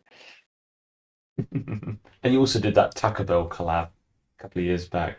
That little video of that, yeah, because you go Yeah. again, both got a love for that. Which now learning that he has a really sophisticated palate speaks to Yeah. Taco Bell. Yeah, I mean, oh, He's a very interesting dude. mm, Jason, I think of everybody in the band, is the most like I don't even know how to say it. He's like predictably unpredictable. Like you nice. have no idea what he's gonna say, but you know he's gonna say something crazy. So it's like he's got a really great vocabulary. He's a great storyteller, like a memory, like a really like deep, thoughtful memory of things, but also like uh yeah, he's just a really like fascinating person. Mm. I've always loved my hangs with Jason. As with everybody, like everybody has like really interesting things about them. Like they're all like Eric is gonna know like every car. Oh, that's the model the car model they made in Canada for that one Oh. year, and the drive shaft is like whatever. Like he knows a lot about like vehicles and like little like random knowledge about planes and things. Like Eric is extremely smart. I'll tell you some things about like past members that I think are Mm. like really like standout things for me. Please. Um, they like Zach is just always like very kind. Mm. And he's really skilled at what he's doing right now. He's a really good teacher. And that's something that I always thought of Zach. Like I always thought of Zach in that way. He's like a really great teacher. And for me, like the space that he held for me was like he would make sure I didn't feel like pressures while I was writing. So he would take the pressures off by just kind of being like the guy that you want to hang with. You know, he would do that. So I'm psyched to see him like pursuing something that is fully for him. You know, he gets to fish every day and talk about fishing and he gets to teach. And that's like a really valuable skill that not a lot of teachers have, frankly. Like not a lot of teachers really know how to teach. He's one of those people. And that is like a very great and a valuable skill, and valuable for like youth and valuable for community. And Kyle has a very funny like he was a barista for years Ah. before he like came to play with us. It's the best coffee I've ever had in my life is from Kyle O'Quinn. He was in barista competitions up in Oh Seattle. He worked at damn. a place called Canless making coffee. And yeah, he was in like barista competitions. Like he does the whole thing. Like there's like a step further. Like if you have a friend who's really good at coffee and really knows and like works at Blue Bottle or whatever, Kyle's like a step above that and Damn. like very, very deep knowledge on it. And just like kind of like knowledge hungry. So he's always had that like thirst for knowledge. You'll have somebody like Aaron Steele. I'm just gonna go through a list of like people that Aaron Steele like always knows somebody and is always like very quick to like jump in and do whatever it is. Like he has the skill set to do it and has the like demeanor. Like he's kind of like equipped to take you in any direction you want to go. And I'll bring you to Kane, who's like back playing with me. Kane started playing with me like I think when he was 19. So Kane played in the band for like 3 years, 4 years during basically during like In the Mountain in the Cloud, American Ghetto, like that zone Mm. into Evil Friends up until Woodstock. He actually played on some things that they didn't make it into Woodstock, but he played on a bunch of that stuff. And then played on Doubt on the last record, which I was Oh, really did he? proud of him for like, kind of nailing. Yeah, Doubt, like he came in and played on Doubt, and I ended up having Homer Steinweiss play on Chris Black. Mm. Homer Steinweiss plays with the Dap Kings, plays with Mark Ronson. Oh, wow. Incredible drummer, two mics. Like that dude plays with two mics on his drums. I mean, just something to understand about that is Mark Ronson, some of those pop records that Homer plays on, he's recording with two mics. Like he is. Do you need a little bit more snare? I'll just tell you how good Homer is, so how good Kane is. It's ridiculous. Like this dude is like, you need more snare, you need more hats. Cool, deeper pocket, whatever. Like just bust it out. Homer Steinweiss, like that is somebody who like has been in and out of, and around us that I love playing with. Incredible. He heard Kane's take on Doubt as I brought in the record to be like, okay, I think I want to put it all in this world. He heard Doubt, and like the second we played it, he goes, "Nope, can't do that. That's as good as you can do that." And he just like wouldn't even touch it. He was like, "That, like, I cannot beat that." Honest about it, and I thought it was so cool that Kane did that because he had played with me at such a young age. So Mm. Kane did that for years with me, and having him come back around, like I've been so just so stoked like seeing him. Like he's so family like centered, so focused. He'll be in and out, you know, like he's producing now, so like whenever he Okay. can tour with us, he's going to. And it's just so fun. Like his energy is so great. I remember when he first came out with us. I'll give you like a little Kane story. Kane, Kane pops out with us. He's 19 years old. He's given 2 days. Like our drummer left middle of tour. Can you come out here? He's Noah Gersh's friend. So Kane comes out. He's like taking notes on the plane. He's got this. He finds a pen. He's got this red pen. He's like making red pen notes on all of his set lists. Getting ready. Like I'm gonna be so prepared. PortugaltheMan at this time is playing like 30, 40 songs. Like they're like crushing these like kind of marathon sets and these jams. Kane shows up and little kid like, yes, I'm ready. I'm ready. Goes through sound check. I'm ready. I'm ready. We go out on stage. First note, the lights come on. What color are the lights? Red. The pen is just gone. Like all of his notes just like leave the page. If you've ever seen like a No. red pen under red light, it's gone. Like he can't see it. And I could tell. I could tell. I was sitting there playing. I was just like, wow, this is crazy. Like he's playing like a double time part, halftime. He's doing like these crazy drum fills. He's like missing time signature changes and like these like crazy mathy parts, but he's sticking it. Like he's sticking the landing every time. That's one of the most impressive things I've ever seen anybody do. Was he showed up not knowing anything, and he crushed the sets. And he became somebody that I really wrote a lot of jams with. live because I had somebody that I could turn around and I could go like, so Zach over here, Zach always knows to like follow me. So like if you're seeing like jams, especially the older jams, I would play a part and, like play in a way that he could see what I was doing. And then I'd like kind of like motion over to him, like take it, like he would take it. There's a crazy Zach, like that's a Zach skill. He would take it, start playing it, and then I would play over top of it. I'd solo, and then I'd start playing a riff. And as I'm playing the riff, I'm showing him the riff and pass it back over, line up with me. Okay, Kane, we're gonna go back into the next part.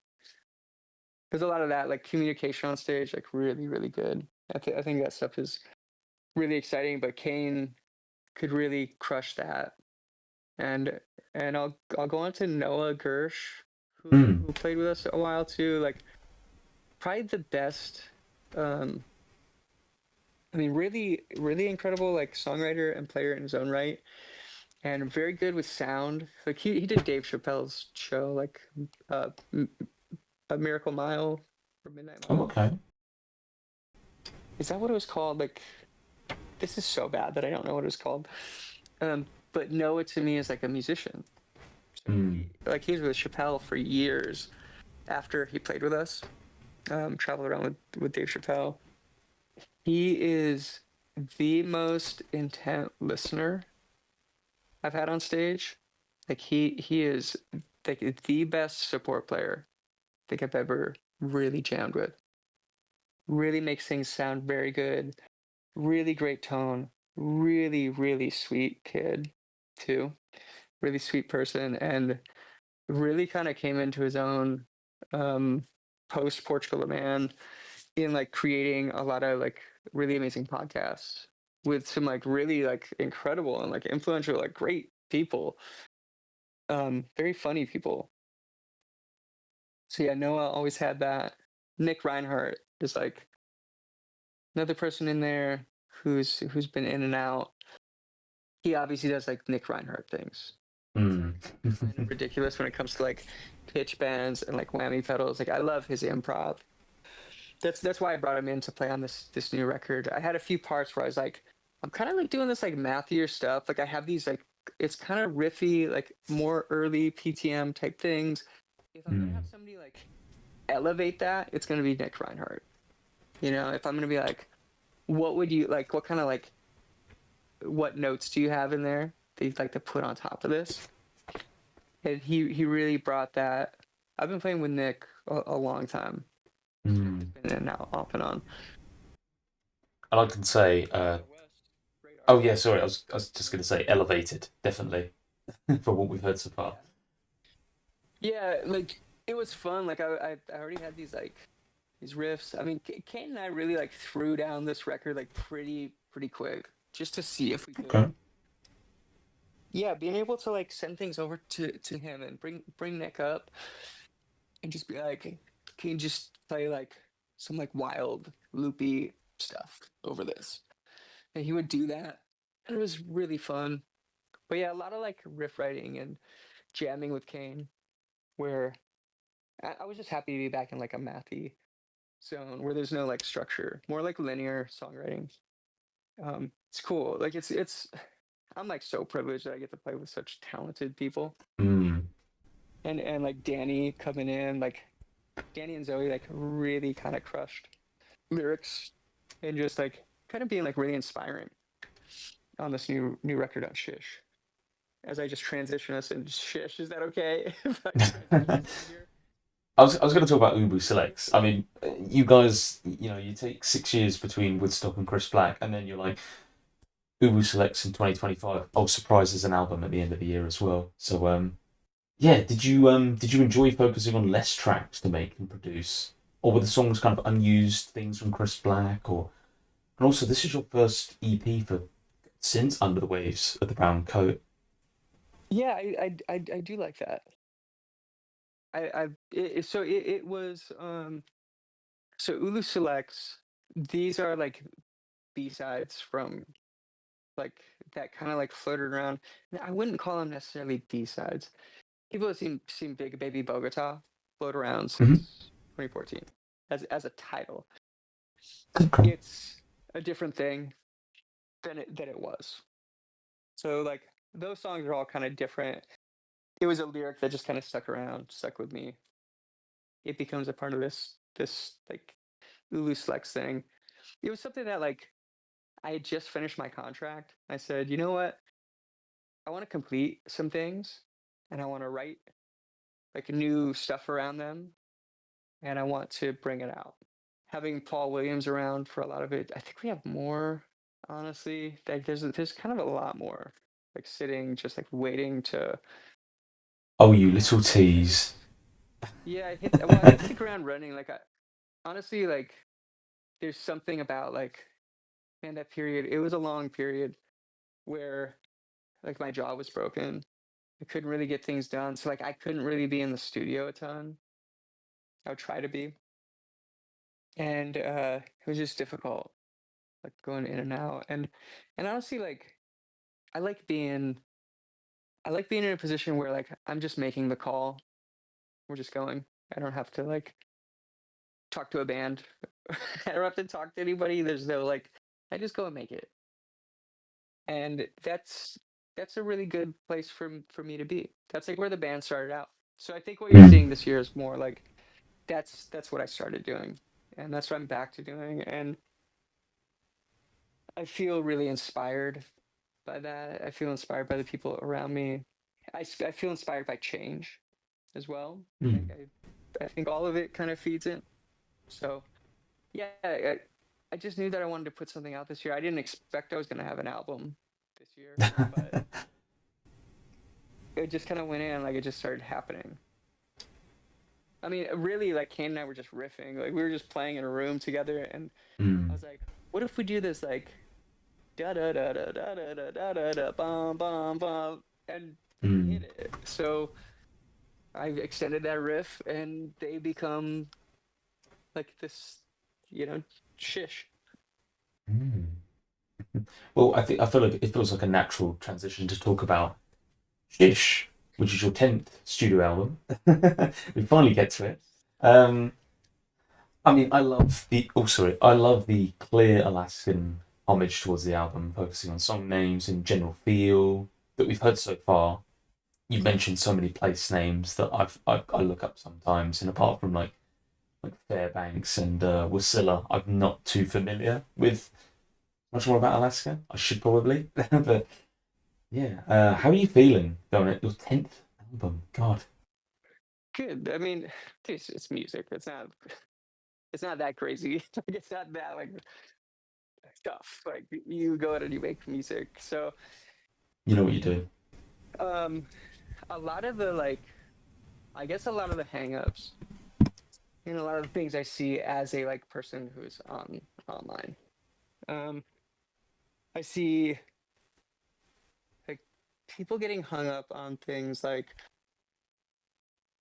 this is advice for like younger artists and people going into it like don't don't allow like touring to get in the way of like your mental health and your like I had this rule for myself and this is the Alaska focus of Shish. When I set out, I had a rule that I go back to Alaska every year. Mm. Every year I go back. This is where I drive, I listen to music, and I write the new album. So album year. Like boom, boom, boom. Like we do that for the first six or whatever. Yeah, something like that. So that's around going to Alaska. As you start to do that, like you start to take on shows. So like it, December is radio month. So you gotta go play like these like radio shows. You don't have to do that. Mm. You know, I if you get what I'm saying, like you don't have to do that, but you're kind of given the impression that you need to, and that it's important. And I grew up listening to radio, so I love it, and I'm inspired by it. So I want to do all those things. You just end up missing these trips to Alaska that Mm. are really important to my songwriting. It's where I need to be. Like it's where I get inspired. I need to go back home and I need to go to work with my dad and my brother. Like, I need to go like build and be outside. I need to be around like Alaskans. Mm. And I think what actually got Shish done was I went back to Alaska and we went out to Sitka with Jarek and Jarek Lang and a bunch of our friends out there. And I've never been like a coastal person. I grew up interior and northern. So Mm. my nephews are Athabascan region. They're like interior. A lot of my like friends and family are like Yupik and Nupiaq. You know, they're further up north. I had never gone out there, and I got to experience like a new Alaska with like very, very like clearly Alaskans. Like just all Alaska, it hurts, and it really like I think I left that trip. We were doing some fundraiser stuff, and this is something for Alaskans. Alaskans, like I love you. Like you gave me everything. I'm a rural Alaskan, and there it is a little bit different, and it's something that I kind of like have come to terms with and realized like, oh, this is a little bit different. You show up for each other, and Mm. I think being out in those villages, going out to Tanana, Tyonek, New Minto, Nome, Shishmaref, like that has been inspiring seeing Alaskans Kakanak, Alaskans that I grew up around. Like whether or not like I was on roads, I'm a road system Alaskan, but those are the Alaskans I grew up around. And being in Sitka was like it was like being with family. Mm. So I got to leave that and feel like that cup was filled up, you know? Like I was like ready to like make something, and I think it should be representative of Alaska. It's kind of funny like just because of the way I write, like I just it's like word association. I just let it go, see what happens. Also, what I loved about Wu-Tang was like clearly this is like word association. And what I love about rap, you know. I started writing and it ended up writing like lots of lists of things like that you'll hear as you listen through the record. Like there's Mm. like, oh, here's the berry list. This is the berries that I saw when I was in Kakanak. And here's the list of things you would take on the Iditarod. And like what are the items you would take? You would load up on a 6-foot toboggan if you're going out into the woods to live. What would you take? And I was like asking a lot of those questions. That was really, really fun. Because you've been away now. Have you been living away from Alaska longer than you've previously? I suppose you're over the point now where you've lived in, we'll say, Yeah, I wouldn't say so. Like I think we're getting there though, because when I came down here, my like I was Alaskan. I just got my Oregon ID, and just to freak everybody out, it's because I didn't have a mm. gun when I was Oh, down here. Like I'm so used to like like I grew up in guns or tools culture.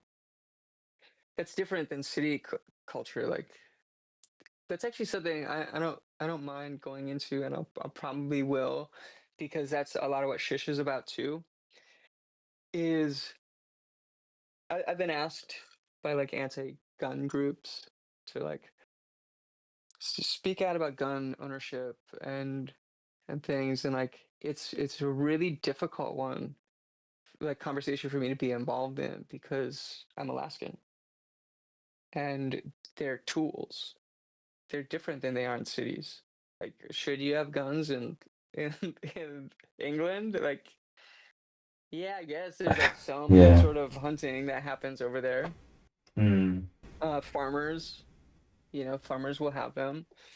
That's kind of the way I grew up. We grew up like very like controversial part of your podcast here, Mark. Oh, oh no. You, you just kind of like know that like you might need it one day. Yeah. So like me becoming like an Oregon resident was like, oh shit, like I don't know if I can fly right now, and I might need to like get food for us at some point. Mm. So like that was why I got my Oregon ID. I always bounced around between Alaska and Oregon. I never really considered myself like an Oregonian until Frances was born, because Frances is born here. Okay. So I didn't have a house until she was born. We had like a little apartment when she was born, and eventually, like we got a place that we could get into, and that's where like Frances grew up. So that's what brought me here, and yeah, so love this city for giving me so much inspiration, and really the reason I started the band too, started the band back up, was coming down here and seeing. I got to see like $3 shows and buy $10 t-shirts, and I realized that like you don't need money to play music. You just need like friends and inspiration. And those friends exist in every city now. And how privileged am I? Like, and I'm extremely grateful for what that has brought me and the friendships it's brought me. I mean, it's clear to see that, you know, from there you have the clear love for Alaska. Excuse me. Um, and obviously throughout the years we've obviously had like American Ghetto kind of feels slightly Alaskan inspired. I mean, is the Dead Dog still open? Like that, things like that. In the Mountain of the Cloud is clearly inspired. Yeah, Yeah, I'm really it's happy. all Alaskan inspired. All Alaskan. You know, Yeah. I think yeah, I think the two that kind of leave that realm a little bit are Woodstock and Chris Black, and I'm gonna push back on all the people that have a problem with that record. I listened to it recently and I was like, damn, Woodstock is really good. Like that's a good record. I think that's like Mm. kind of like objectively like pretty good. Like the stuff is like pretty tight. I do think I'm gonna like open it up to everybody because like Oh. I know there's like feelings about that record. Um I get it. I get Mm. it when I listen to it because there's three songs. I'll let you guys figure out which three they are. But three songs really kind of set the tone for what you think that record is. And I think it's like front loaded. And I think it is they were not produced the way they didn't come out the way that they were supposed to. Like Okay. we ended up in like a time constraint at the end. And there's three songs. But I'd love to see if people figure out which three they are. But there are three songs that were not supposed to end up on the album in the way that they did, to the point where like even if I bring it up like within Yeah. like Yeah. Zoom, Don't. I'm like, hey, what if we play this song? She's like, really? Are you kidding? Like seriously? Like you're not gonna play that song? And you guys, it's not Feel It Still. Like Feel It Still is like I am so proud of that song. That song is a great song, and it does everything. I'm just gonna like advocate for myself here. Oh, go ahead. That is a great song, and and the reason I have so much connection to that song is Mr. Postman. And guess what? Everything that made me want to play music is interpolation. Like literally, like almost all of it. Whether it's 60s, like covering other people's songs, or rap interpolating some of my favorite music, and now it's the chorus. I love it. I love interpolation. That's folk music. That's what folk music is meant to be. When I hear rap do it, that's what I think. I think of folk music. Think how cool to take that thing and write your verse to it. How exciting. And I think sonically, dude, like it I gotta say it was like almost demoralizing. It was like not almost like I had to go to radio and play like Dummy and Summer of Love and like things behind Feel It Still. That song sounds so good. That record actually sounds really really good from a like just production like engineering standpoint. Like, it's a really great sounding record, and I stand by it. But there are three songs that I'd love to hear if they get picked out, and one of them, like, I straight up had like the sickest like Danger Mouse version of it, and like kind of a crazy Mike D version of one, Mm. and one just slipped by. Okay. It slipped by. There's the lapse in judgment. I'm sorry, guys, but it definitely is contributing to your like distrust of that record, and I hear you. I hear that there is some things to not trust in that record, but Okay. yeah, I love it. Like, and Chris Black, I feel like that to me, like the the one thing I take a step back on is, and I feel like when I look at it, it's like it's kind of just like what it's supposed to be. Mm. I love that record.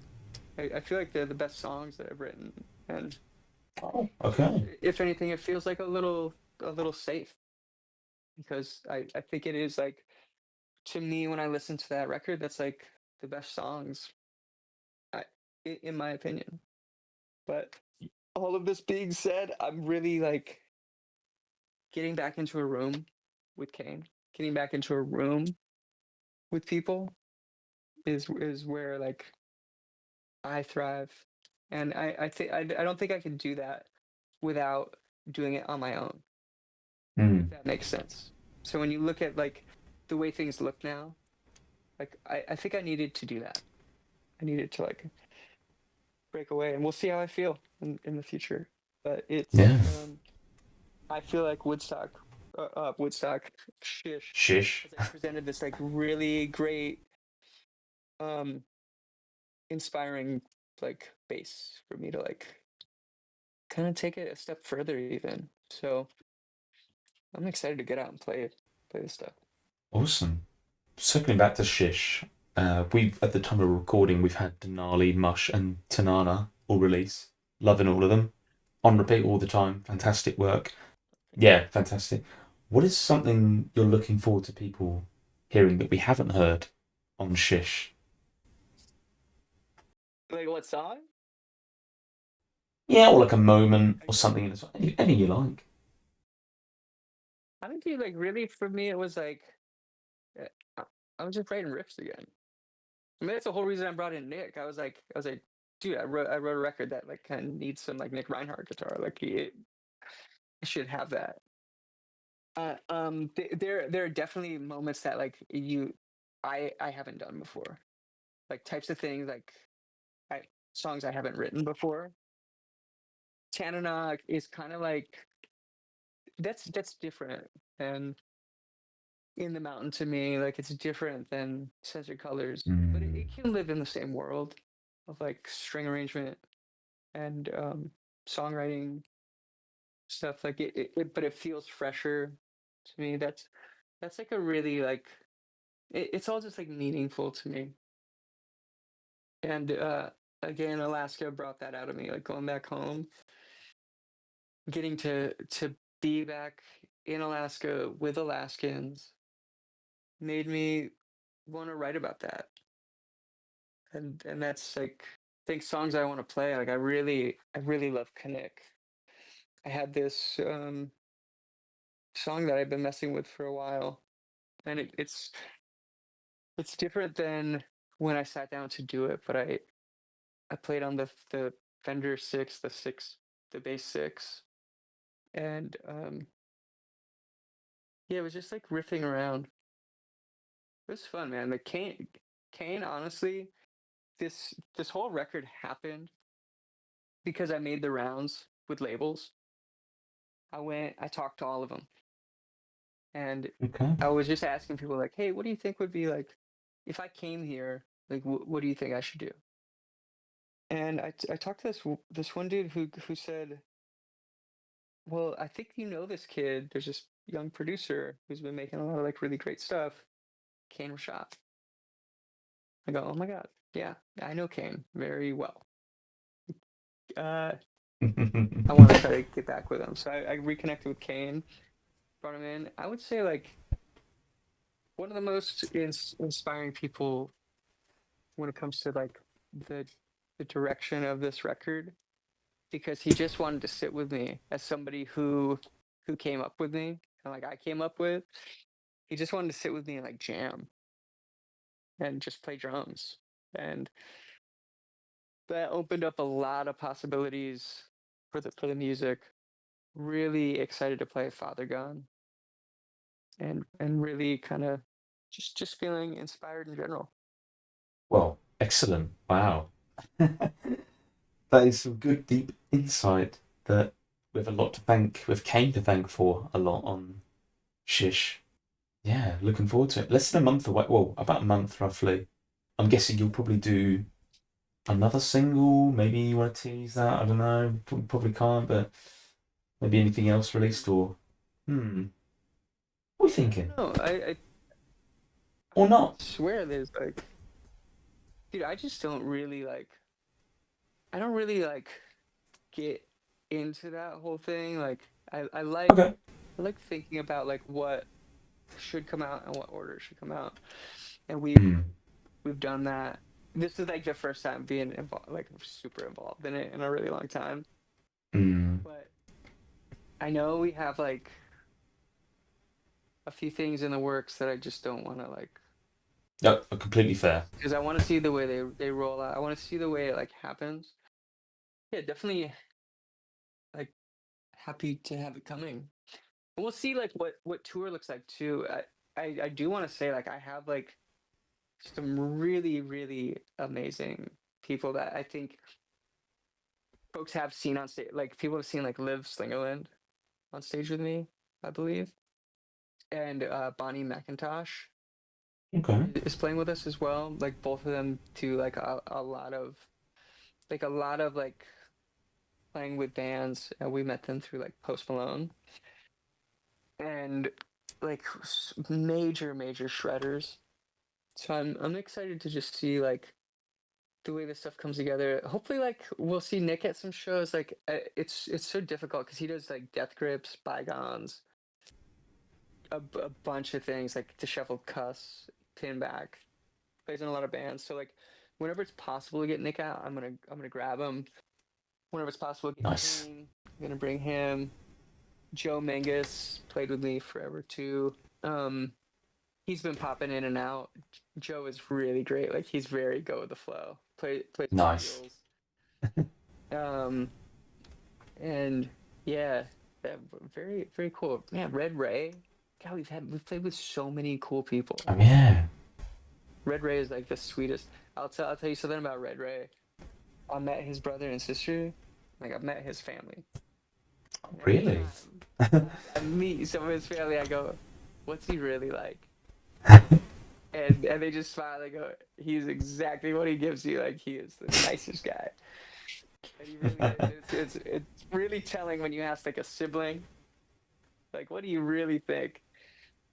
And everybody loves Red Ray. Red Ray is just that's like one of the people I just cannot even believe I got to play with that guy. Like he toured with like, David Byrne, and he's just an absolute killer. Very strong, very tough dude. For how nice he is very tough. Awesome. Yeah, you mentioned. Great. There's probably a couple of others like we're probably forgetting as well, but yeah, you've had the pleasure of working with so many people and so many to such an elite level as well. And speaking of touring as well, you're actually making your return to Europe.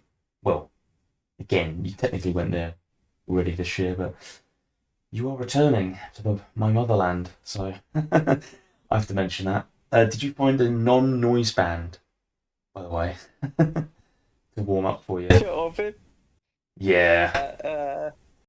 that's Oh funny. no. Wait, you haven't seen us before, right? No, I've not been across the pond, so time of You record. just know the you just I know the w- stories of like every time we would come over, like they put like some like hip noise band in front of us, you told me this last time and when we did a we Discord Q&A a couple of years ago. yeah we would sell out the show and like there's nobody there for the noise band. Like it was always so crazy to me. I like it because I like playing in different worlds and just seeing different groups. But I think we're gonna bring somebody. I haven't like fully set like who that's gonna be, but we're definitely gonna bring somebody. Brilliant. Thank you. I just thought Yeah. a little thank you as well. Thanks for coming back. First time in what, 6 years?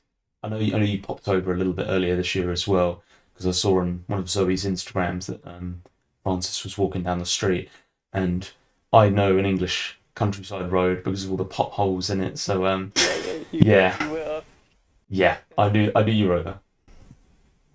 Yeah, dude. I mean, like a lot of things in our world, like I kind of like change some things around. And I'm gonna leave it at that.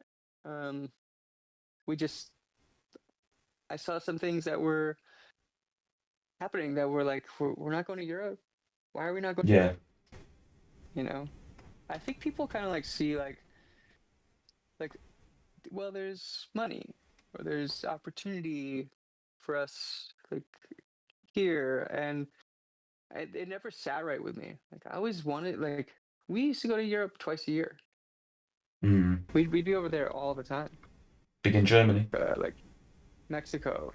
Yeah, Mm. I mean, it was like I don't know, like who knows what it's gonna be like going back because you just don't know. Like it's been a long time, so I'm anxious, a little anxious, honestly, because I don't know if people care, if people are gonna come out to the shows. Like who knows? I'm just gonna be happy to be there.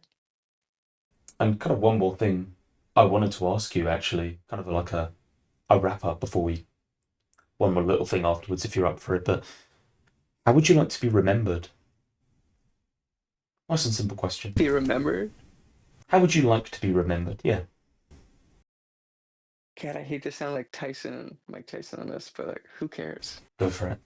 Like, who cares? Like, nothing matters. Like, none of it's real. Like, there is no care for that. Like, I think I just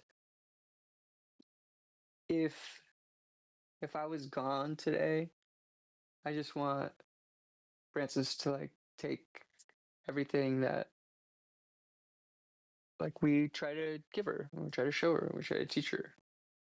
So that's all you could really hope for. I think people will find music and all of those things. Like I like it.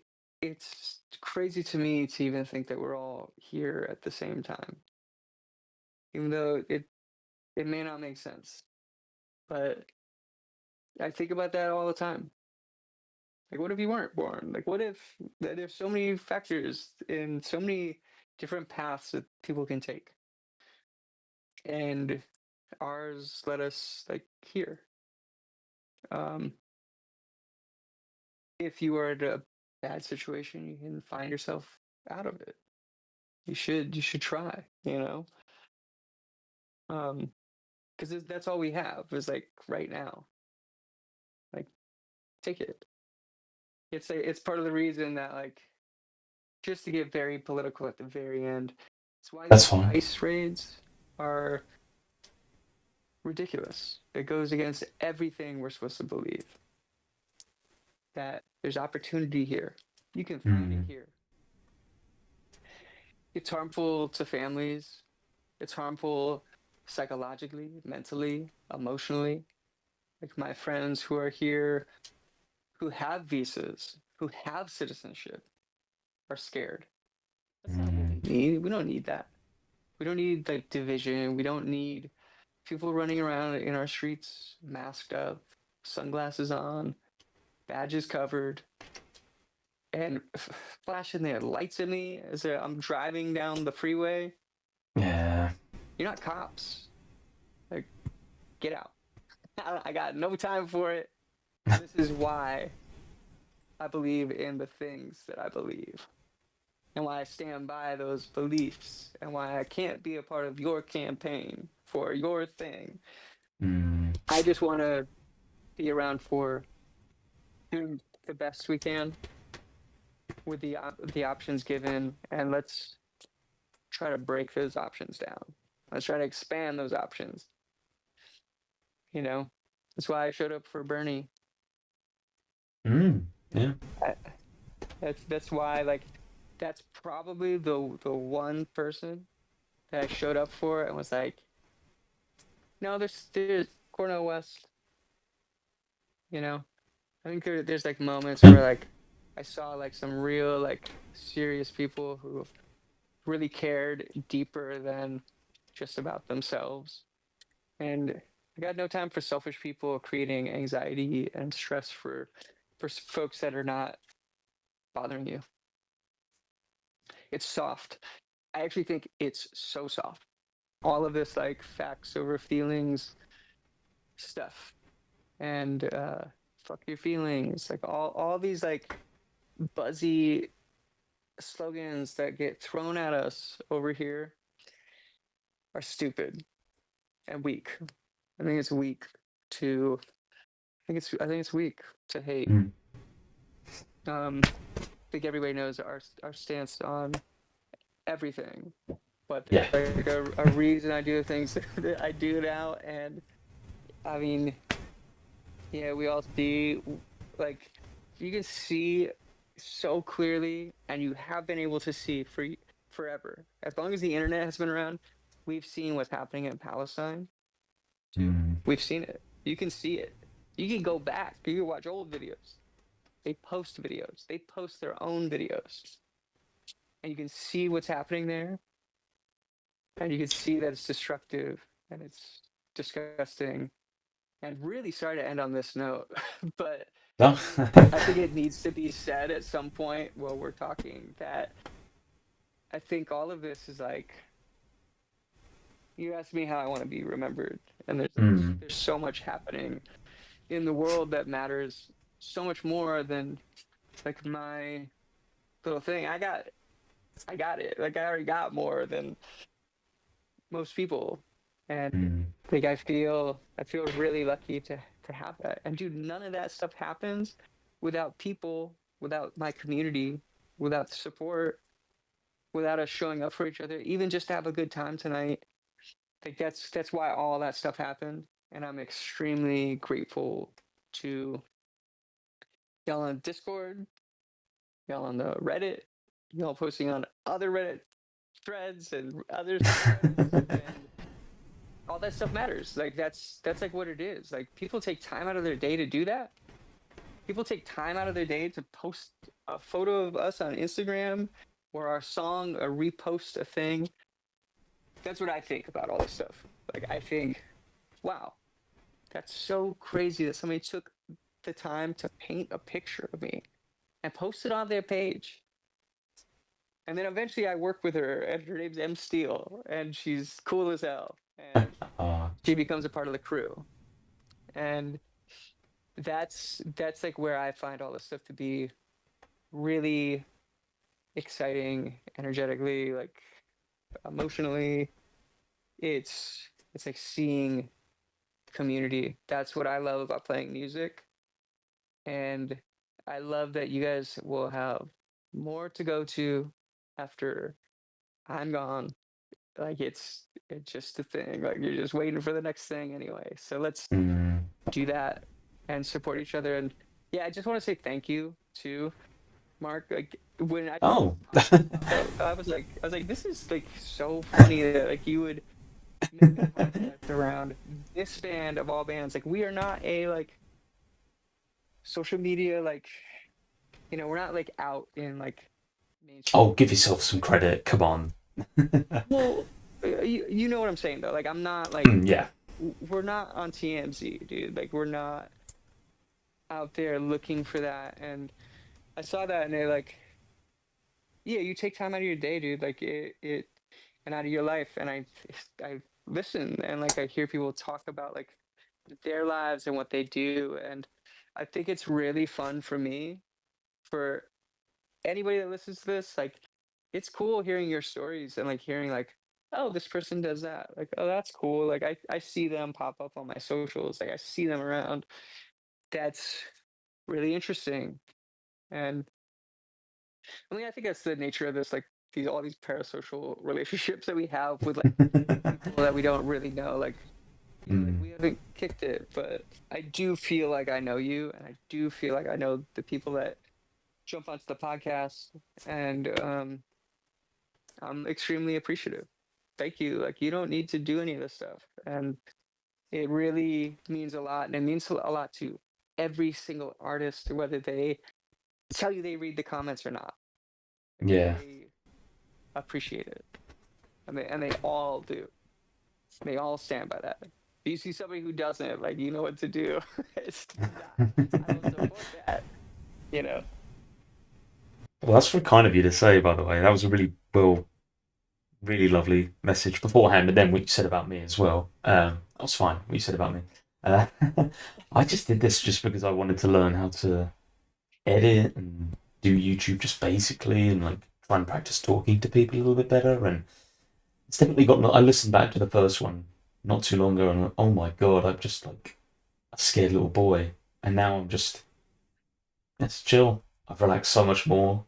I just don't fret about things as much. I've chilled down a lot in the last couple of years, and it's helped. It's helped a lot, and it's been a lot of fun. It's been cool talking to people as well, and like someone like Evan, who I've met through this, like we actually have a lot in common, and he lives, several thousand miles away, but he did live 30 miles away from me, so yeah, kind of crazy.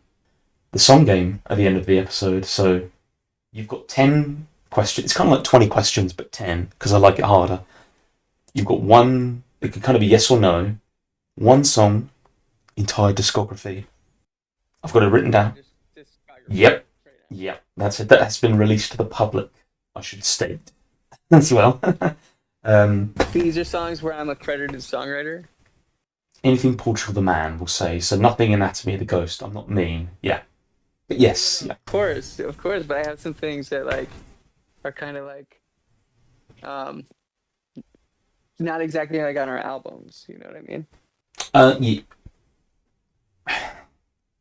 It feels like I feel like I'll be giving away hints already. Yeah. Okay. Okay, stuff. And I'll give you a little hint, a question you could ask. You could always ask, have we mentioned it in today's show? It's a good little one to tie back in. Yeah, have we mentioned it? You want to start with that one? Yeah, I mean that's Okay. that's like that's a good place to start. Have we mentioned this one? No, I don't think we have actually. Free Atlantic Records. Is it N- Records? no. So that would be. Is it post Atlantic Records? So that would be something very new then, wouldn't it? I suppose. No.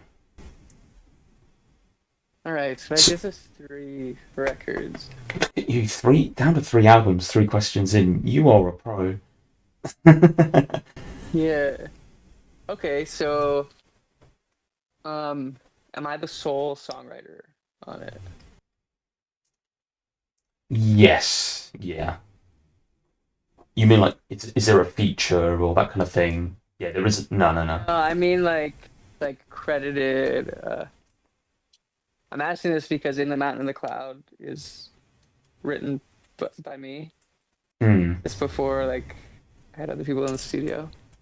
Look at all these inside things that I'm going to have to fact check now. You're making me look bad. I'm a bad person to do this with because I might not get it. So In the Mountain and the Cloud is like it's just my name on it. But okay. Tough because like it still technically is, but everybody's on it. Yeah, for the album. I can't remember what the question was. Specific album? Yes, you can. Yeah, you can ask multiple as well and say, is it this, or this? Like, yeah. As long as it's yes or no. Yeah. Yeah, I guess the reason I asked that. Or is it a single?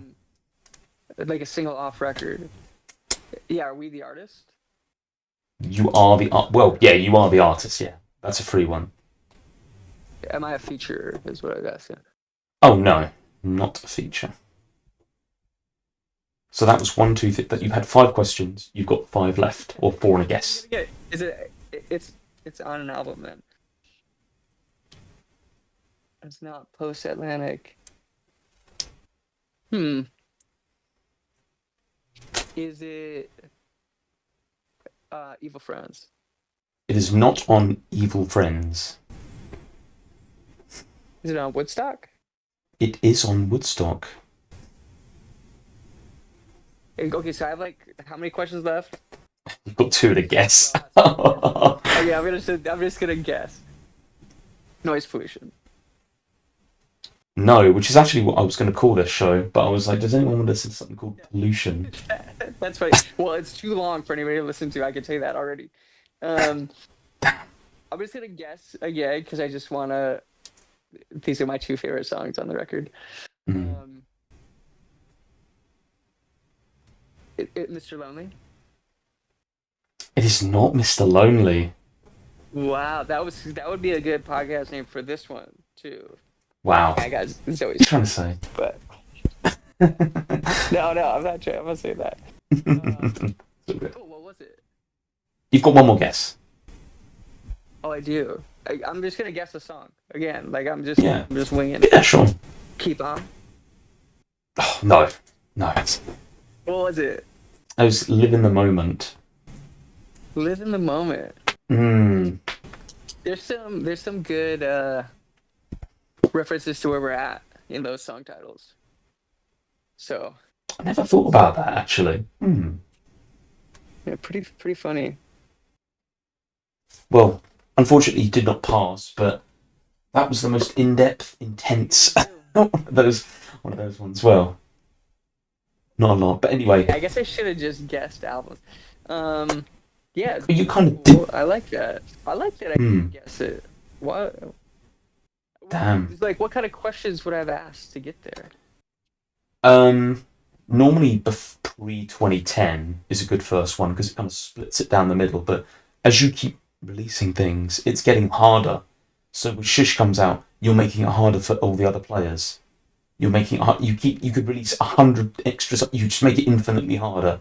That would make it impossible, probably. But well, I don't know. Doing that because that music video is another good one. You know, like I don't know. We've had so many, really. What year it was? Mark, you gotta like put some rules on this. It was yes or no. Don't worry. Yeah, I guess so. I'll tell you after about something quickly, and then thank you very much, John, for coming on the podcast. We'll end it here because we were really good. Thank you very much, guys. I hope you enjoyed, and maybe other band members in the future. We'll see. Thank you very much, guys. Cheers. Yeah, get Danny in there.